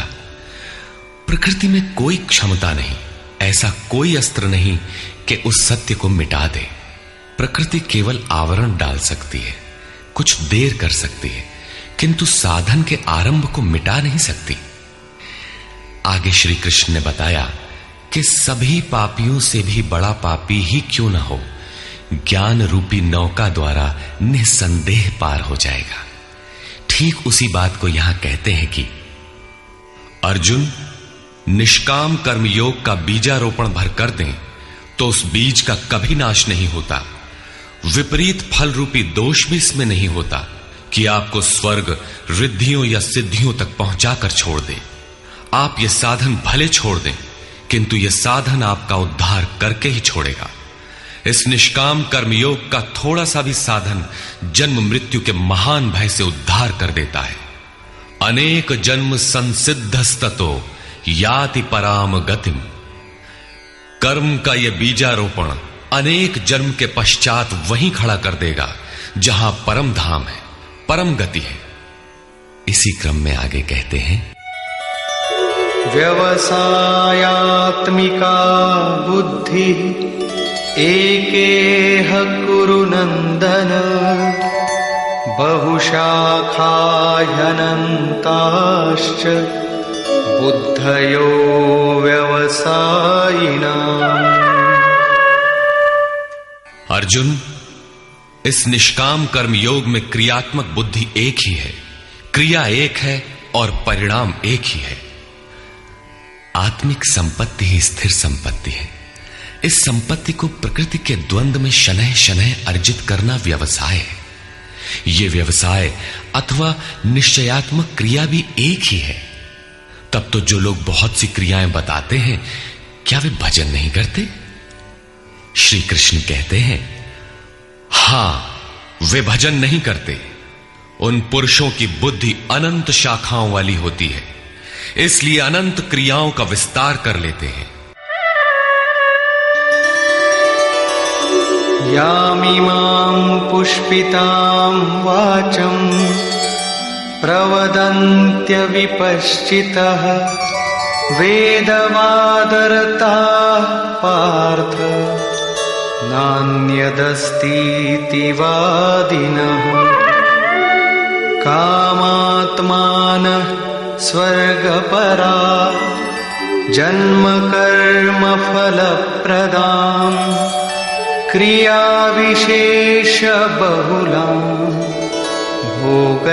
भोगैश्वर्यगतिं प्रति। पार्थ, वे कामात्मानः, कामनाओं से युक्त, वेदवादरता, वेद के वाक्यों में अनुरक्त, स्वर्गपराः, स्वर्ग को ही परम लक्ष्य मानते हैं कि इसके आगे कुछ है ही नहीं। ऐसा कहने वाले अविवेकी जन जन्म मृत्यु रूपी फल देने वाली भोग और ऐश्वर्य की प्राप्ति के लिए बहुत सी क्रियाओं का विस्तार कर लेते हैं और दिखावटी शोभा युक्त वाणी में व्यक्त भी करते हैं। अर्थात अविवेकियों की बुद्धि अनंत भेदों वाली होती है। वे फल वाले वाक्य में ही अनुरक्त रहते हैं, वेद के वाक्यों को ही प्रमाण मानते हैं, स्वर्ग को ही श्रेष्ठ मानते हैं। उनकी बुद्धि बहुत सी भेदों वाली है, इसलिए अनंत क्रियाओं की रचना कर लेते हैं। वे नाम तो परम तत्व परमात्मा का ही लेते हैं, किंतु उसकी ओट में अनंत क्रियाओं का विस्तार कर लेते हैं। तो क्या अनंत क्रियाएं कर्म नहीं है? श्री कृष्ण कहते हैं, नहीं, अनंत क्रियाएं कर्म नहीं है। तो वो एक निश्चित क्रिया है क्या? श्री कृष्ण अभी ये नहीं बताते। अभी तो केवल इतना कहते हैं कि अविवेकियों की बुद्धि अनंत शाखाओं वाली होती है, इसलिए वे अनंत क्रियाओं का विस्तार कर लेते हैं। वे केवल विस्तार ही नहीं करते, अपितु आलंकारिक शैली में उसे व्यक्त भी करते हैं। उसका प्रभाव क्या होता है? भोगैश्वर्य प्रसक्तानां तया परितचेतसां व्यवसायात्मिका बुद्धि समाधौ न विधीयते। उनकी वाणी की छाप जिन जिन के चित्त पर पड़ जाती है अर्जुन, उनकी भी बुद्धि नष्ट हो जाती है, न कि वे कुछ पाते हैं। उस वाणी द्वारा हरे हुए चित्त वालों के और भोग ऐश्वर्य में आसक्ति वाले पुरुषों के अंतःकरण में क्रियात्मक बुद्धि नहीं रह जाती। इष्ट में समाधिस्थ करने वाली निश्चयात्मक क्रिया उनमें नहीं होती। ऐसे अविवेकियों की वाणी सुनता कौन है? भोग और ऐश्वर्य में आसक्ति वाले ही सुनते हैं, अधिकारी नहीं सुनता। ऐसे पुरुषों में सम और आदि तत्व में प्रवेश दिलाने वाली निश्चयात्मक क्रिया से संयुक्त बुद्धि नहीं होती। प्रश्न उठता है कि वेद वादरता, जो वेद के वचनों में अनुरक्त हैं, क्या वे भी भूल करते हैं? इस पर श्री कृष्ण कहते हैं, त्रैगुण्य विषया वेदा निस्त्रैगुण्यो भवार्जुन निर्द्वन्द्वो नित्यसत्त्वस्थो निर्योगक्षेम आत्मवान्। अर्जुन, त्रैगुण्य विषया वेदा, वेद तीनों गुणों तक ही प्रकाश करते हैं, इसके आगे का हाल वे नहीं जानते। इसलिए निस्त्रय गुण्यो भव अर्जुन, अर्जुन तू तीनों गुणों से ऊपर उठ, अर्थात वेदों के कार्य क्षेत्र से आगे बढ़। कैसे बढ़ा जाए? इस पर श्री कृष्ण कहते हैं, निर्द्वंद्वः, सुख दुख के द्वंद्वों से रहित, नित्य सत्य वस्तु में स्थित और योग क्षेम को न चाहता हुआ आत्मपरायण हो। इस प्रकार ऊपर उठ। प्रश्न उठता है कि हम ही उठें या कोई वेदों से ऊपर उठा भी है? श्री कृष्ण बताते हैं कि आगे जो भी उठता है ब्रह्म को जानता है, और जो ब्रह्म को जानता है वो विप्र है। यावानर्थ उदपाने सर्वतः संप्लुतोदके तावान् सर्वेषु वेदेषु ब्राह्मणस्य विजानतः। सब ओर से परिपूर्ण जलाशय को प्राप्त होने पर मनुष्य का छोटे जलाशय से जितना प्रयोजन रहता है, अच्छी प्रकार ब्रह्म को जानने वाले ब्राह्मण का वेदों से उतना ही प्रयोजन रहता है। तात्पर्य यह है कि जो वेदों से ऊपर उठता है वो ब्रह्म को जानता है, वही ब्राह्मण है। अर्थात तू वेदों से ऊपर उठ, ब्राह्मण बन।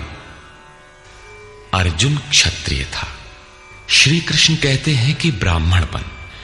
ब्राह्मण, क्षत्रिय इत्यादि वर्ण स्वभाव की क्षमताओं के नाम है। यह कर्म प्रधान है, न कि जन्म से निर्धारित होने वाली कोई रूढ़ी। जिसे गंगा की धारा प्राप्त है उसे क्षुद्र जलाशय से क्या प्रयोजन? कोई उसमें शौच लेता है तो कोई पशुओं को नहला देता है, इसके आगे कोई उपयोग नहीं है। इसी प्रकार ब्रह्म को साक्षात जानने वाले उस विप्र महापुरुष का, उस ब्राह्मण का वेदों से उतना ही प्रयोजन रह जाता है। प्रयोजन रहता अवश्य है, वेद रहते हैं क्योंकि पीछे वालों के लिए उनका उपयोग है। वहीं से चर्चा आरंभ होगी। इसके उपरांत योगेश्वर श्री कृष्ण कर्म करते समय की जाने वाली सावधानियों का प्रतिपादन करते हैं। कर्मण्येवाधिकारस्ते मा फलेषु कदाचन मा कर्मफलहेतुर्भुर्मा ते संगोस्त्वकर्मणि। कर्म करने में ही तेरा अधिकार हो, फल में कभी नहीं। ऐसा समझ के फल है ही नहीं। फल की वासना वाला भी मत हो और कर्म करने में तेरी अश्रद्धा भी ना हो। अब तक योगेश्वर श्री कृष्ण ने 39वें श्लोक में पहली बार कर्म का नाम लिया, किंतु यह नहीं बताया कि वो कर्म है क्या और उसे करें कैसे। उस कर्म की विशेषताओं पर प्रकाश डाला कि अर्जुन, इस कर्म द्वारा तू कर्मों के बंधन से अच्छी प्रकार छूट जाएगा। अर्जुन, इसमें आरंभ का अर्थात बीज का नाश नहीं है। आरंभ कर दे तो प्रकृति के पास कोई उपाय नहीं कि उसे नष्ट कर दे। अर्जुन, इसमें सीमित फल रूपी दोष भी नहीं है कि स्वर्ग रिद्धियों सिद्धियों में फंसाकर खड़ा कर दे।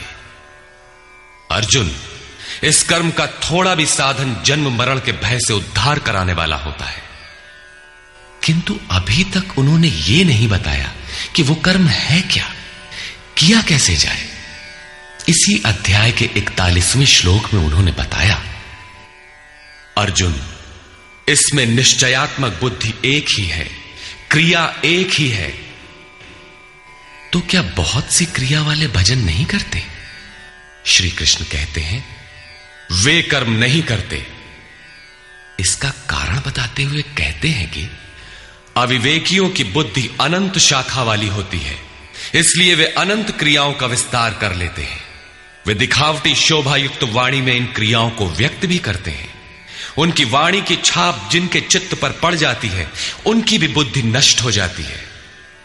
अतः निश्चयात्मक क्रिया एक ही है, लेकिन यह नहीं बताया कि वो क्रिया कौन सी है।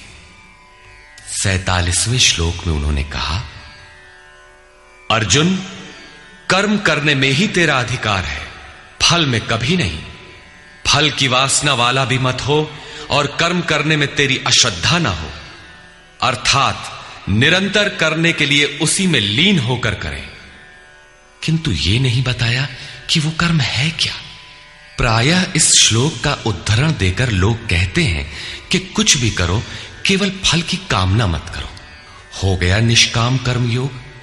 किंतु अभी तक श्री कृष्ण ने बताया ही नहीं कि कर्म है कौन सा जिसे करें। यहां पर केवल कर्म की विशेषताओं पर प्रकाश डाला कि कर्म देता क्या है और कर्म को करते समय बरती जाने वाली सावधानियां क्या हैं, उन पर प्रकाश डाला। प्रश्न ज्यों का त्यों बना हुआ है, जिसे योगेश्वर आगे अध्याय 3-4 में स्पष्ट करेंगे। पुनः इसी पर बल देते हैं। योगस्थः कुरु कर्माणि संगं त्यक्त्वा धनंजय सिद्ध्य सिद्ध्योः समो भूत्वा समत्वं योग उच्यते।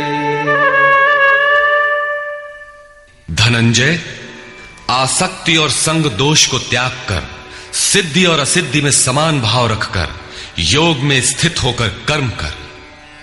कौन सा कर्म? निष्काम कर्म कर। समत्वम योग उच्यते। ये समत्व भाव ही योग कहलाता है। विषमता जिसमें ना हो ऐसा भाव समत्व कहलाता है। रिद्धियां सिद्धियां विषम बनाती हैं, आसक्ति हमें विषम बनाती है, फल की इच्छा विषमता पैदा करती है। इसीलिए फल की वासना न हो, फिर भी कर्म करने में अश्रद्धा ना हो। देखी सुनी सभी वस्तुओं में आसक्ति का त्याग करके प्राप्ति और अप्राप्ति के विषय में न सोचकर केवल योग में स्थित रहते हुए कर्म कर। योग से चित्त चलायमान ना हो। योग एक पराकाष्ठा की स्थिति है और एक प्रारंभ की स्थिति भी होती है। प्रारंभ में भी हमारी दृष्टि लक्ष्य पर ही रहनी चाहिए। अतः योग पर दृष्टि रखते हुए कर्म का आचरण करना चाहिए। समत्व भाव अर्थात सिद्धि और असिद्धि में समभाव ही योग कहलाता है। जिसको सिद्धि और असिद्धि विचलित नहीं कर पाती, विषमता जिसमें पैदा नहीं होती, ऐसा भाव होने के कारण यह समत्व योग कहलाता है। ये इष्ट से समत्व दिलाता है, इसीलिए इसे समत्व योग कहते हैं। कामनाओं का सर्वथा त्याग है, इसलिए इसे निष्काम कर्म योग कहते हैं। कर्म करना है, इसलिए इसे कर्म योग कहते हैं। परमात्मा से मेल कराता है, इसलिए इसका नाम योग अर्थात मेल है। इसमें बौद्धिक स्तर पर ध्यान रखना पड़ता है कि सिद्धि और असिद्धि में समभाव रहे, आसक्ति न हो, फल की वासना न आने पाए। इसलिए यही निष्काम कर्म योग बुद्धि योग भी कहा जाता है। दूरेण ह्यवरं कर्म बुद्धियोगात् धनंजय बुद्धौ शरणमन्विच्छ कृपणाः फलहेतवः। धनंजय, अवरम कर्म, निकृष्ट कर्म, वासना वाले कर्म बुद्धि योग से अत्यंत दूर है। फल की कामना वाले कृपण हैं। वे आत्मा के साथ उदारता नहीं बरतते। अतः समत्व बुद्धि योग का आश्रय ग्रहण कर। जैसी कामना है वैसा मिल भी जाए तो उसे भोगने के लिए शरीर धारण करना पड़ेगा। आवागमन बना है तो कल्याण कैसा? साधक को तो मोक्ष की भी वासना नहीं रखनी चाहिए, क्योंकि वासनाओं से मुक्त होना ही तो मोक्ष है। फल की प्राप्ति का चिंतन करने से साधक का समय व्यर्थ नष्ट हो जाता है और फल प्राप्त होने पर वो उसी फल में उलझ जाता है। उसकी साधना समाप्त हो जाती है। आगे वो भजन क्यों करे? वहां से वो भटक जाता है। इसलिए समत्व बुद्धि से योग का आचरण करें। ज्ञान मार्ग को भी श्री कृष्ण ने बुद्धि योग कहा था कि अर्जुन, ये बुद्धि तेरे लिए ज्ञान योग के विषय में कही गई। और यहां निष्काम कर्म योग को भी बुद्धि योग कहा गया। वस्तुतः दोनों में बुद्धि का दृष्टिकोण का ही अंतर है।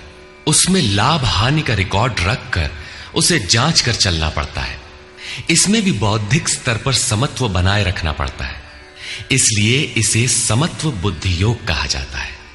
इसलिए धनंजय, तू समत्व बुद्धि योग का आश्रय ग्रहण कर, क्योंकि फल की वासना वाले अत्यंत कृपण हैं। बुद्धियुक्तो जहातीह उभे सुकृत दुष्कृते तस्माद्योगाय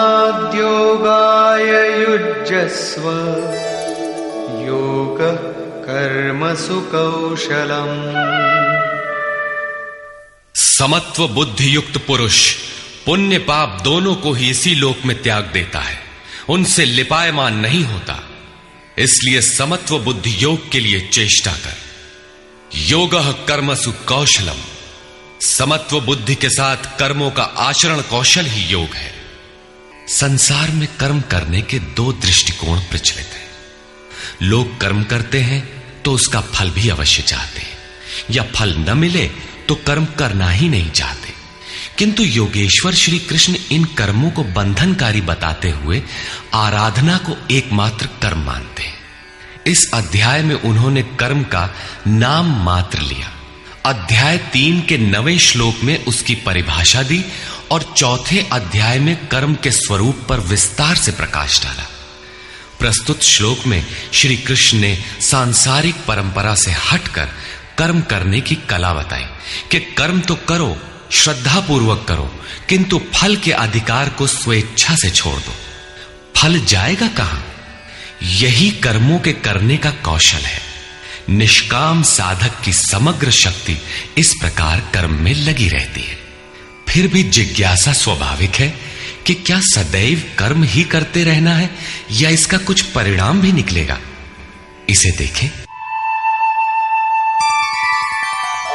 कर्मजं बुद्धियुक्ता हि फलं त्यक्त्वा मनीषिणः जन्मबन्धविनिर्मुक्ताः पदं गच्छन्त्यनामयम्।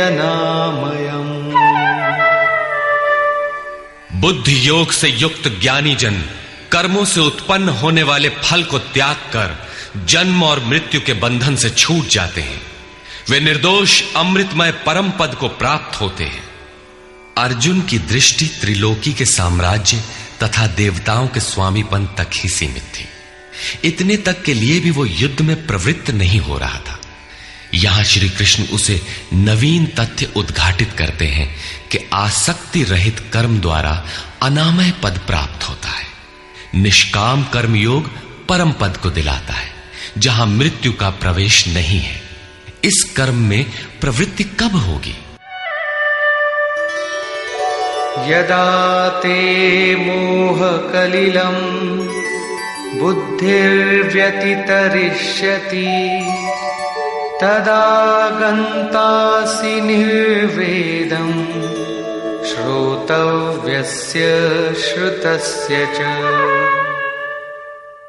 जिस काल में तेरी साधक की बुद्धि मोह रूपी दलदल को पूर्णतः पार कर लेगी, लेश मात्र भी मोह न रह जाए, उस समय जो सुनने योग्य है उसे तू सुन सकेगा और सुने हुए के अनुसार वैराग्य को प्राप्त हो सकेगा, अर्थात उसे आचरण में ढाल सकेगा।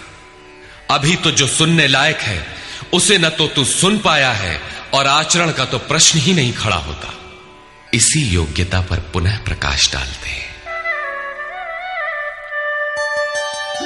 श्रुति विप्रतिपन्ना ते यदा स्थास्यति निश्चला समाधावचला बुद्धि तदा योगमवाप्स्यसि।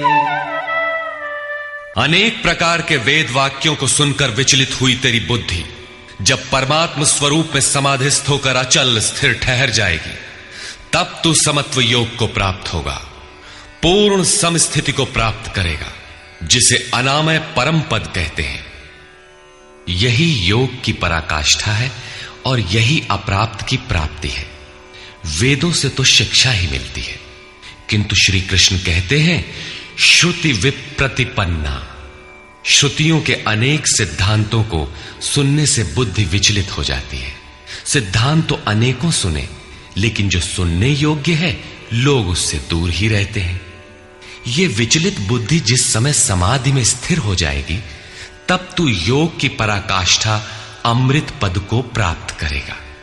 इस पर अर्जुन की उत्कंठा स्वाभाविक थी कि वे महापुरुष कैसे होते हैं जो अनामय परम पद में स्थित है, समाधि में जिनकी बुद्धि स्थिर है। उसने प्रश्न किया। अर्जुन उवाच।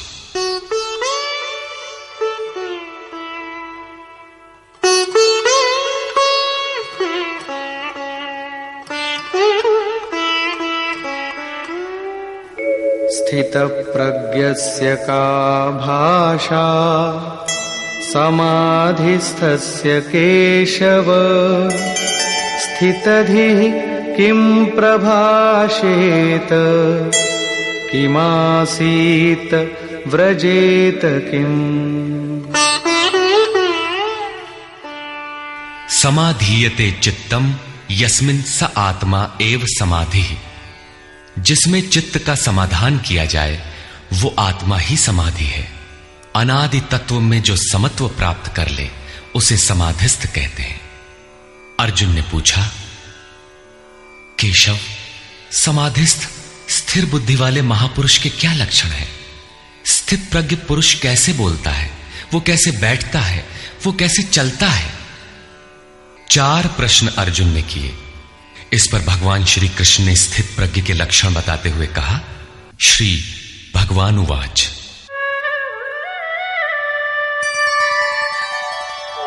प्रजहाति यदा कामान् सर्वान् पार्थमनोगतान् आत्मन्येवात्मना तुष्टः स्थितप्रज्ञस्तदुच्यते। पार्थ, जब मनुष्य मन में स्थित संपूर्ण कामनाओं को त्याग देता है तब वो आत्मा से ही आत्मा में संतुष्ट हुआ स्थिर बुद्धि वाला कहा जाता है। कामनाओं के त्याग पर ही आत्मा का दिग्दर्शन होता है। ऐसा आत्माराम आत्मतृप्त महापुरुष ही स्थित प्रज्ञ है। दुःखेष्वनुद्विग्नमनाः सुखेषु विगतस्पृहः वीतरागभयक्रोधः स्थितधीर्मुनिरुच्यते। दैहिक, दैविक तथा भौतिक दुखों में जिसका मन उद्विग्न नहीं होता, सुखों की प्राप्ति में जिसकी स्पृहा दूर हो गई है तथा जिसके राग, भय और क्रोध नष्ट हो गए हैं, मननशीलता की चरम सीमा पर पहुंचा हुआ मुनि स्थित प्रज्ञ कहा जाता है। उसके अन्य लक्षण बताते हैं। यः सर्वत्रानभिस्नेहः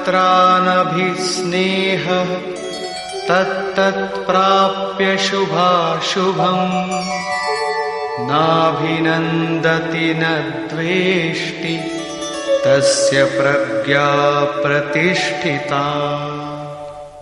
जो पुरुष सर्वत्र स्नेह रहित हुआ, शुभ अथवा अशुभ को प्राप्त होकर न तो प्रसन्न होता है और न द्वेष करता है, उसकी बुद्धि स्थिर है।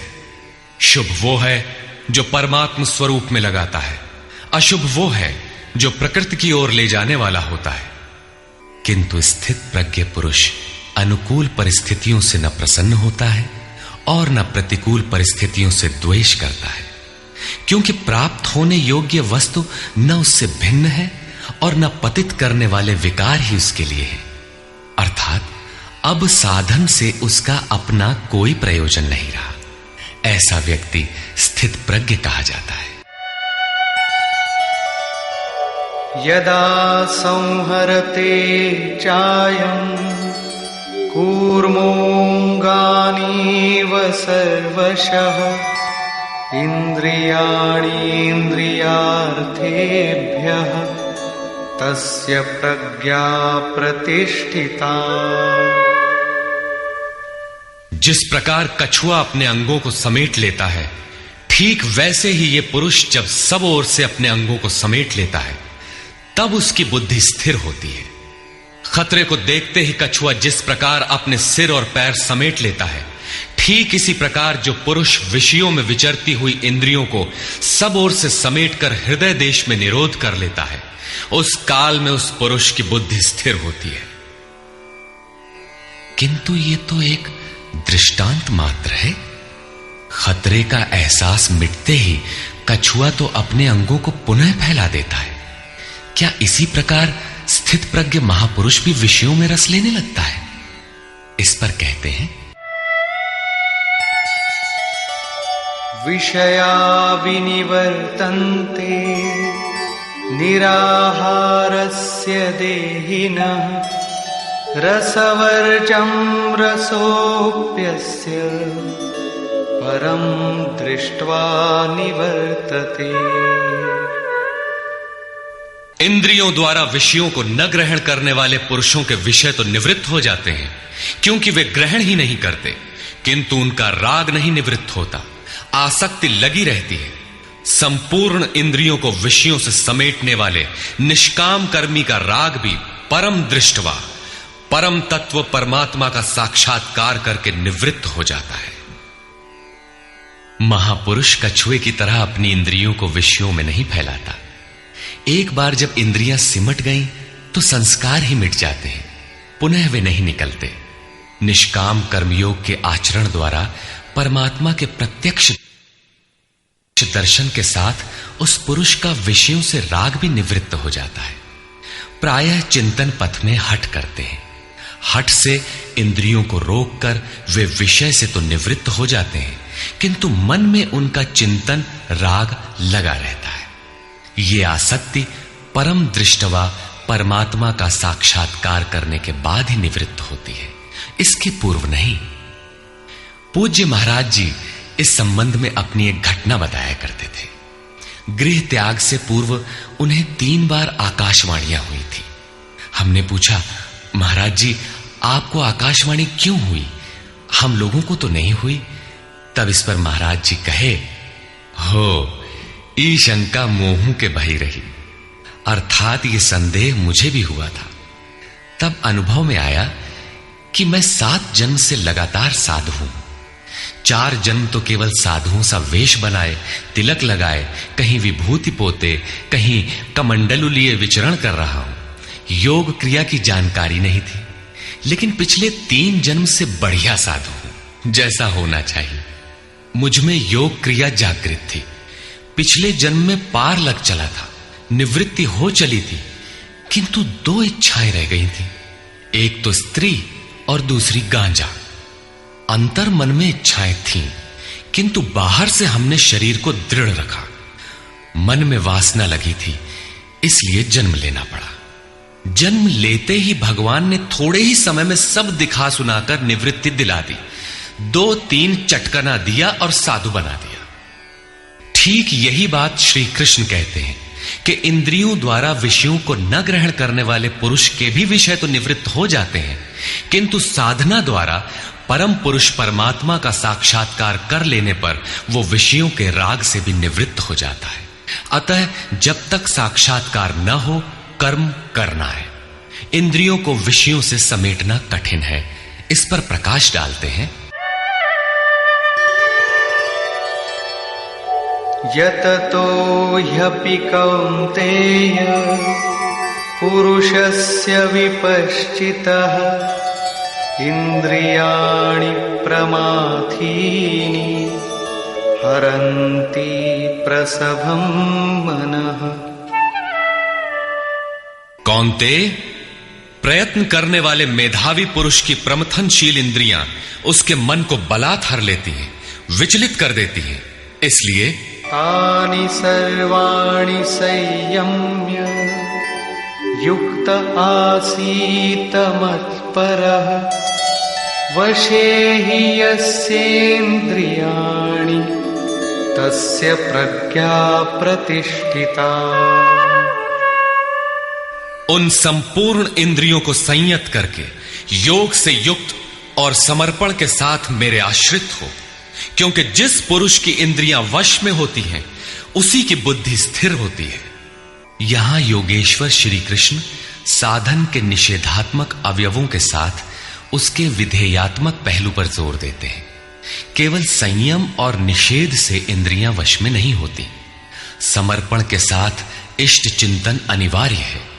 इष्ट चिंतन के अभाव में विषय चिंतन होगा, जिसके कुपरिणाम श्री कृष्ण के ही शब्दों में देखें।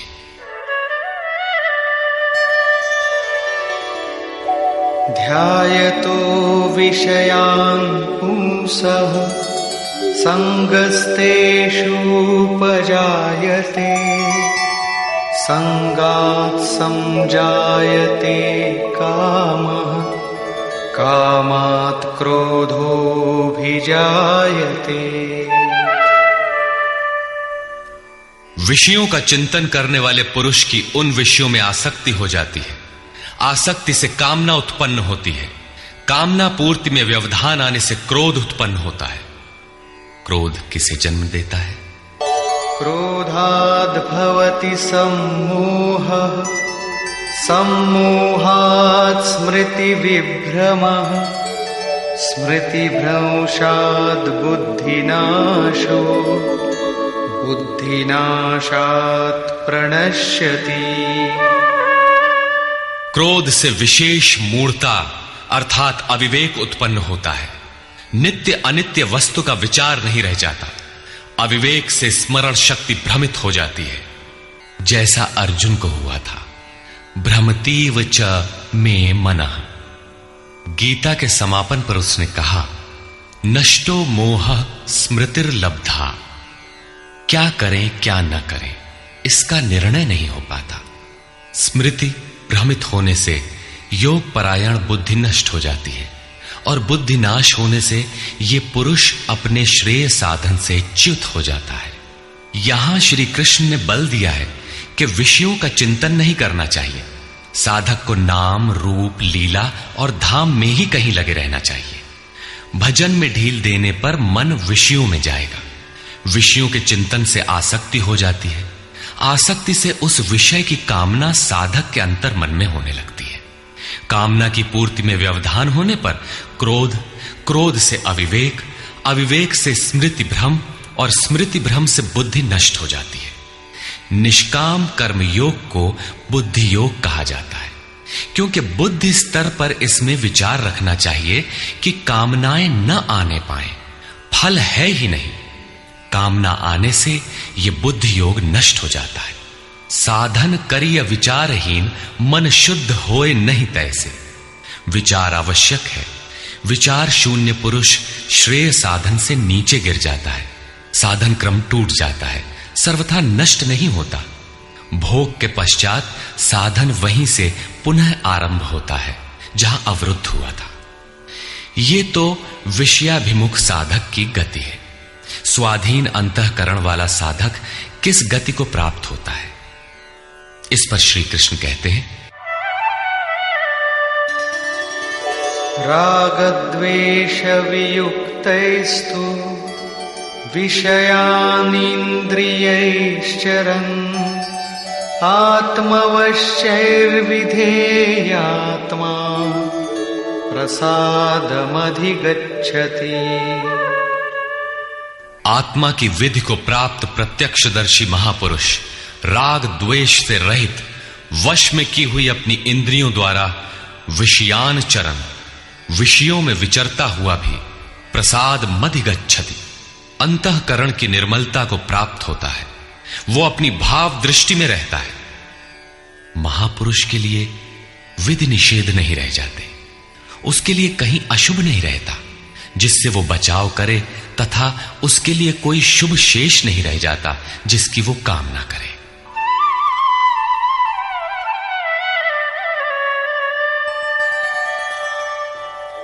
प्रसादे सर्वदुःखानां हानिरस्योपजायते प्रसन्नचेतसो याशु बुद्धिः पर्यवतिष्ठते। भगवान के पूर्ण कृपा प्रसाद भगवत्ता से संयुक्त होने पर इसके संपूर्ण दुखों का अभाव हो जाता है। दुखालयम अशाश्वतम, संसार का अभाव हो जाता है और उस प्रसन्न चित्त वाले पुरुष की बुद्धि शीघ्र ही अच्छी प्रकार स्थिर हो जाती है। किंतु जो योग युक्त नहीं है उनकी दशा पर प्रकाश डालते हैं। नास्ति बुद्धिरयुक्तस्य न चायुक्तस्य भावना न चाभावयतः शान्तिः अशान्तस्य कुतः सुखम्। योग साधन रहित पुरुष के अंतःकरण में निष्काम कर्मयुक्त बुद्धि नहीं होती। उस अयुक्त के अंतःकरण में भाव भी नहीं होता। भावना रहित पुरुष को शांति कहां और अशांत पुरुष को सुख कहां। योग क्रिया करने से कुछ दिखाई पड़ने पर ही भाव बनता है। जाने बिनु ना होई प्रतीति, भावना बिना शांति नहीं मिलती और शांति रहित पुरुष को सुख अर्थात शाश्वत सनातन की प्राप्ति नहीं होती। इंद्रियाणां हि चरतां यन्मनोनुविधीयते तदस्य हरति प्रज्ञां वायुर्नावमिवाम्भसि।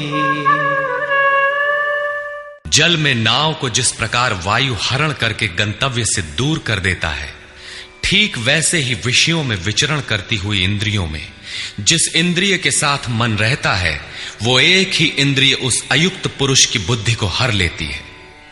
अतः योग का आचरण अनिवार्य है। क्रियात्मक आचरण पर श्री कृष्ण पुनः बल देते हैं। तस्माद्यस्य महाबाहो निगृहीतानि सर्वशः इंद्रियाणीन्द्रियार्थेभ्यः तस्य प्रज्ञा प्रतिष्ठिता। इससे हे महाबाहो, जिस पुरुष की इंद्रियां इंद्रियों के विषयों से सर्वथा वश में की हुई होती हैं, उसकी बुद्धि स्थिर होती है। बाहु कार्य क्षेत्र का प्रतीक है। भगवान महाबाहु एवं आजानुबाहु कहे जाते हैं। वे बिना हाथ पैर के सर्वत्र कार्य करते हैं। उनमें जो प्रवेश पाता है या जो उसी भगवत्ता की ओर अग्रसर है, वो भी महाबाहु है। श्री कृष्ण और अर्जुन दोनों को महाबाहु कहा गया है। या निशा सर्वभूतानां तस्यां जागर्ति संयमी यस्यां जागृति भूतानि सा निशा पश्यतो मुनि। संपूर्ण भूत प्राणियों के लिए वो परमात्मा रात्रि के तुल्य है, क्योंकि दिखाई नहीं देता, न विचार ही काम करता है, इसलिए रात्रि सदृश है। उस रात्रि में परमात्मा में संयमी पुरुष भली प्रकार देखता है, चलता है, जागता है, क्योंकि वहां उसकी पकड़ है। योगी इंद्रियों के संयम द्वारा उसमें प्रवेश पा जाता है। जिन नाशवान सांसारिक सुख भोग के लिए संपूर्ण प्राणी रात दिन परिश्रम करते हैं, योगी के लिए वही निशा है। रमा विलासु राम अनुरागी तजत बमन जिमि जन बड़ भागी। जो योगी परमार्थ पथ में निरंतर सजग और भौतिक ऐषणाओं से सर्वथा निष्प्रिय होता है, वही उस इष्ट में प्रवेश पाता है।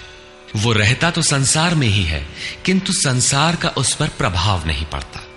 महापुरुष की इस रहनी का चित्रण देखें। आपूर्यमाणमचल प्रतिष्ठं समुद्रमापः प्रविशन्ति यद्वत् तद्वत् कामायं प्रविशन्ति सर्वे स शान्तिमाप्नोति न कामकामी। जैसे सब ओर से परिपूर्ण अचल प्रतिष्ठा वाले समुद्र में नदियों के जल उसको चलायमान न करते हुए बड़े वेग से उसमें समा जाते हैं, ठीक वैसे ही परमात्मा में स्थित प्रज्ञ पुरुष में संपूर्ण भोग विकार उत्पन्न किए बिना समा जाते हैं। ऐसा पुरुष परम शांति को प्राप्त होता है, न कि भोगों को चाहने वाला। भयंकर वेग से बहने वाली सहस्त्रों नदियों के स्रोत फसल को नष्ट करते हुए, हत्याएं करते हुए, नगरों को डुबाते हुए, हाहाकार मचाते हुए बड़े वेग से समुद्र में गिरते हैं, किंतु समुद्र को न 1 इंच ऊपर उठा पाते हैं और न गिरा ही पाते हैं, बल्कि उसी में समाहित हो जाते हैं। ठीक इसी प्रकार स्थित प्रज्ञ महापुरुष के प्रति संपूर्ण भोग उतने ही वेग से आते हैं, किंतु समाहित हो जाते हैं। उन महापुरुषों में न शुभ संस्कार डाल पाते हैं न अशुभ। योगी के कर्म अशुक्ल और अकृष्ण होते हैं, क्योंकि जिस चित्त पर संस्कार पड़ते हैं उसका निरोध और विलीनीकरण हो गया। इसके साथ ही भगवत्ता की स्थिति आ गई। अब संस्कार पड़े भी तो कहां? इस एक ही श्लोक में श्री कृष्ण ने अर्जुन के कई प्रश्नों का समाधान कर दिया। उसकी जिज्ञासा थी कि स्थित प्रज्ञ महापुरुष के लक्षण क्या है, वो कैसे बोलता है, कैसे बैठता है, कैसे चलता है। श्री कृष्ण ने एक ही शब्द में उत्तर दिया कि वे समुद्रवत होते हैं। उनके लिए विधि निषेध नहीं होता कि ऐसे बैठो और ऐसे चलो। वे ही परम शांति को प्राप्त होते हैं, क्योंकि वे संयमी हैं। भोगों की कामना वाला शांति नहीं पाता। इसी पर पुनः बल देते हैं, विहाय कामान्यः सर्वान् पुमांश्चरति निःस्पृहः निर्ममो निरहंकारः स शान्तिमधिगच्छति।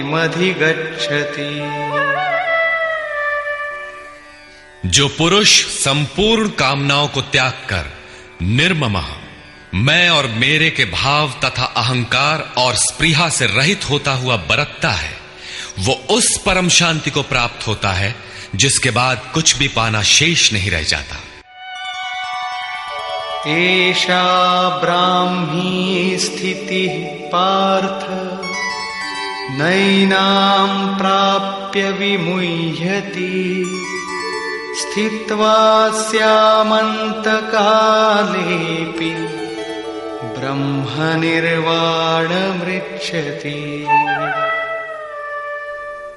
पार्थ, उपर्युक्त स्थिति ब्रह्म को प्राप्त हुए पुरुष की स्थिति है। समुद्रवत उन महापुरुषों में विषय नदियों की तरह समा जाते हैं। वे पूर्ण संयमी और प्रत्यक्षता परमात्मदर्शी हैं। केवल अहम ब्रह्मास्मि पढ़ लेने या रट लेने से यह स्थिति नहीं मिलती। साधन करके ही इस ब्रह्म की स्थिति को पाया जाता है। ऐसा महापुरुष ब्रह्म निष्ठा में स्थित रहते हुए शरीर के अंत काल में भी ब्रह्मानंद को ही प्राप्त होता है। निष्कर्ष, प्रायः कुछ लोग कहते हैं कि दूसरे अध्याय में गीता पूर्ण हो गई, किंतु यदि केवल कर्म का नाम मात्र लेने से कर्म पूरा हो जाता हो तब तो गीता का समापन माना जा सकता है। इस अध्याय में योगेश्वर श्री कृष्ण ने यही बताया कि अर्जुन, निष्काम कर्मयोग के विषय में सुन, जिसे जानकर तू संसार बंधन से छूट जाएगा। कर्म करने में तेरा अधिकार है, फल में कभी नहीं। कर्म करने में तेरी अश्रद्धा भी ना हो, निरंतर करने के लिए तत्पर हो जा।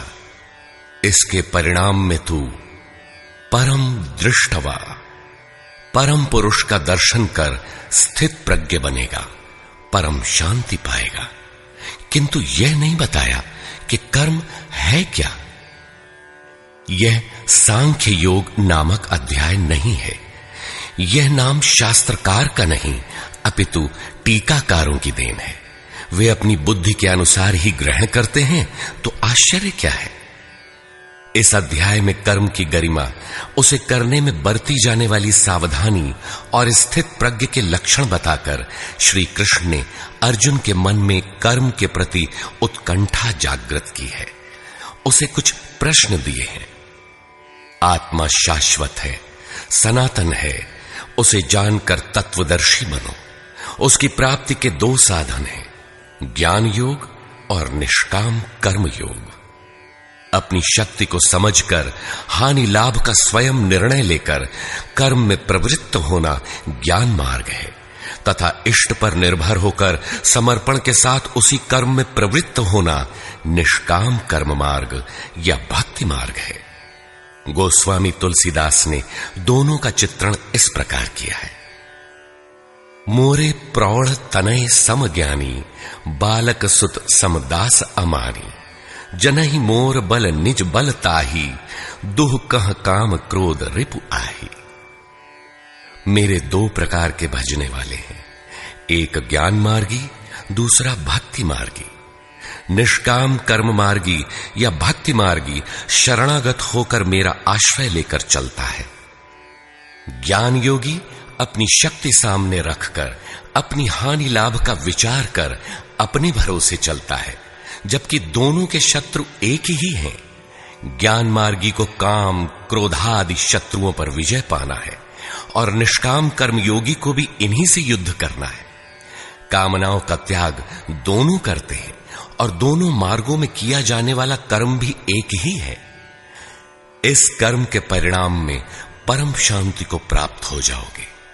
लेकिन यह नहीं बताया कि कर्म है क्या।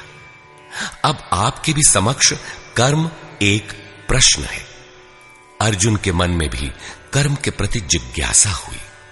तीसरे अध्याय के आरंभ में ही उसने कर्म विषयक प्रश्न प्रस्तुत किया। अतः ओम तत्सदिति श्रीमद् भगवद गीता सूपनिषत्सु ब्रह्म विद्यायाम योग शास्त्रे श्री कृष्णार्जुन संवादे कर्म जिज्ञासा नाम द्वितीयो अध्यायः। इस प्रकार स्वामी अड़गड़ानंद कृत श्रीमद् भगवद गीता के भाष्य यथार्थ गीता का दूसरा अध्याय पूर्ण होता है।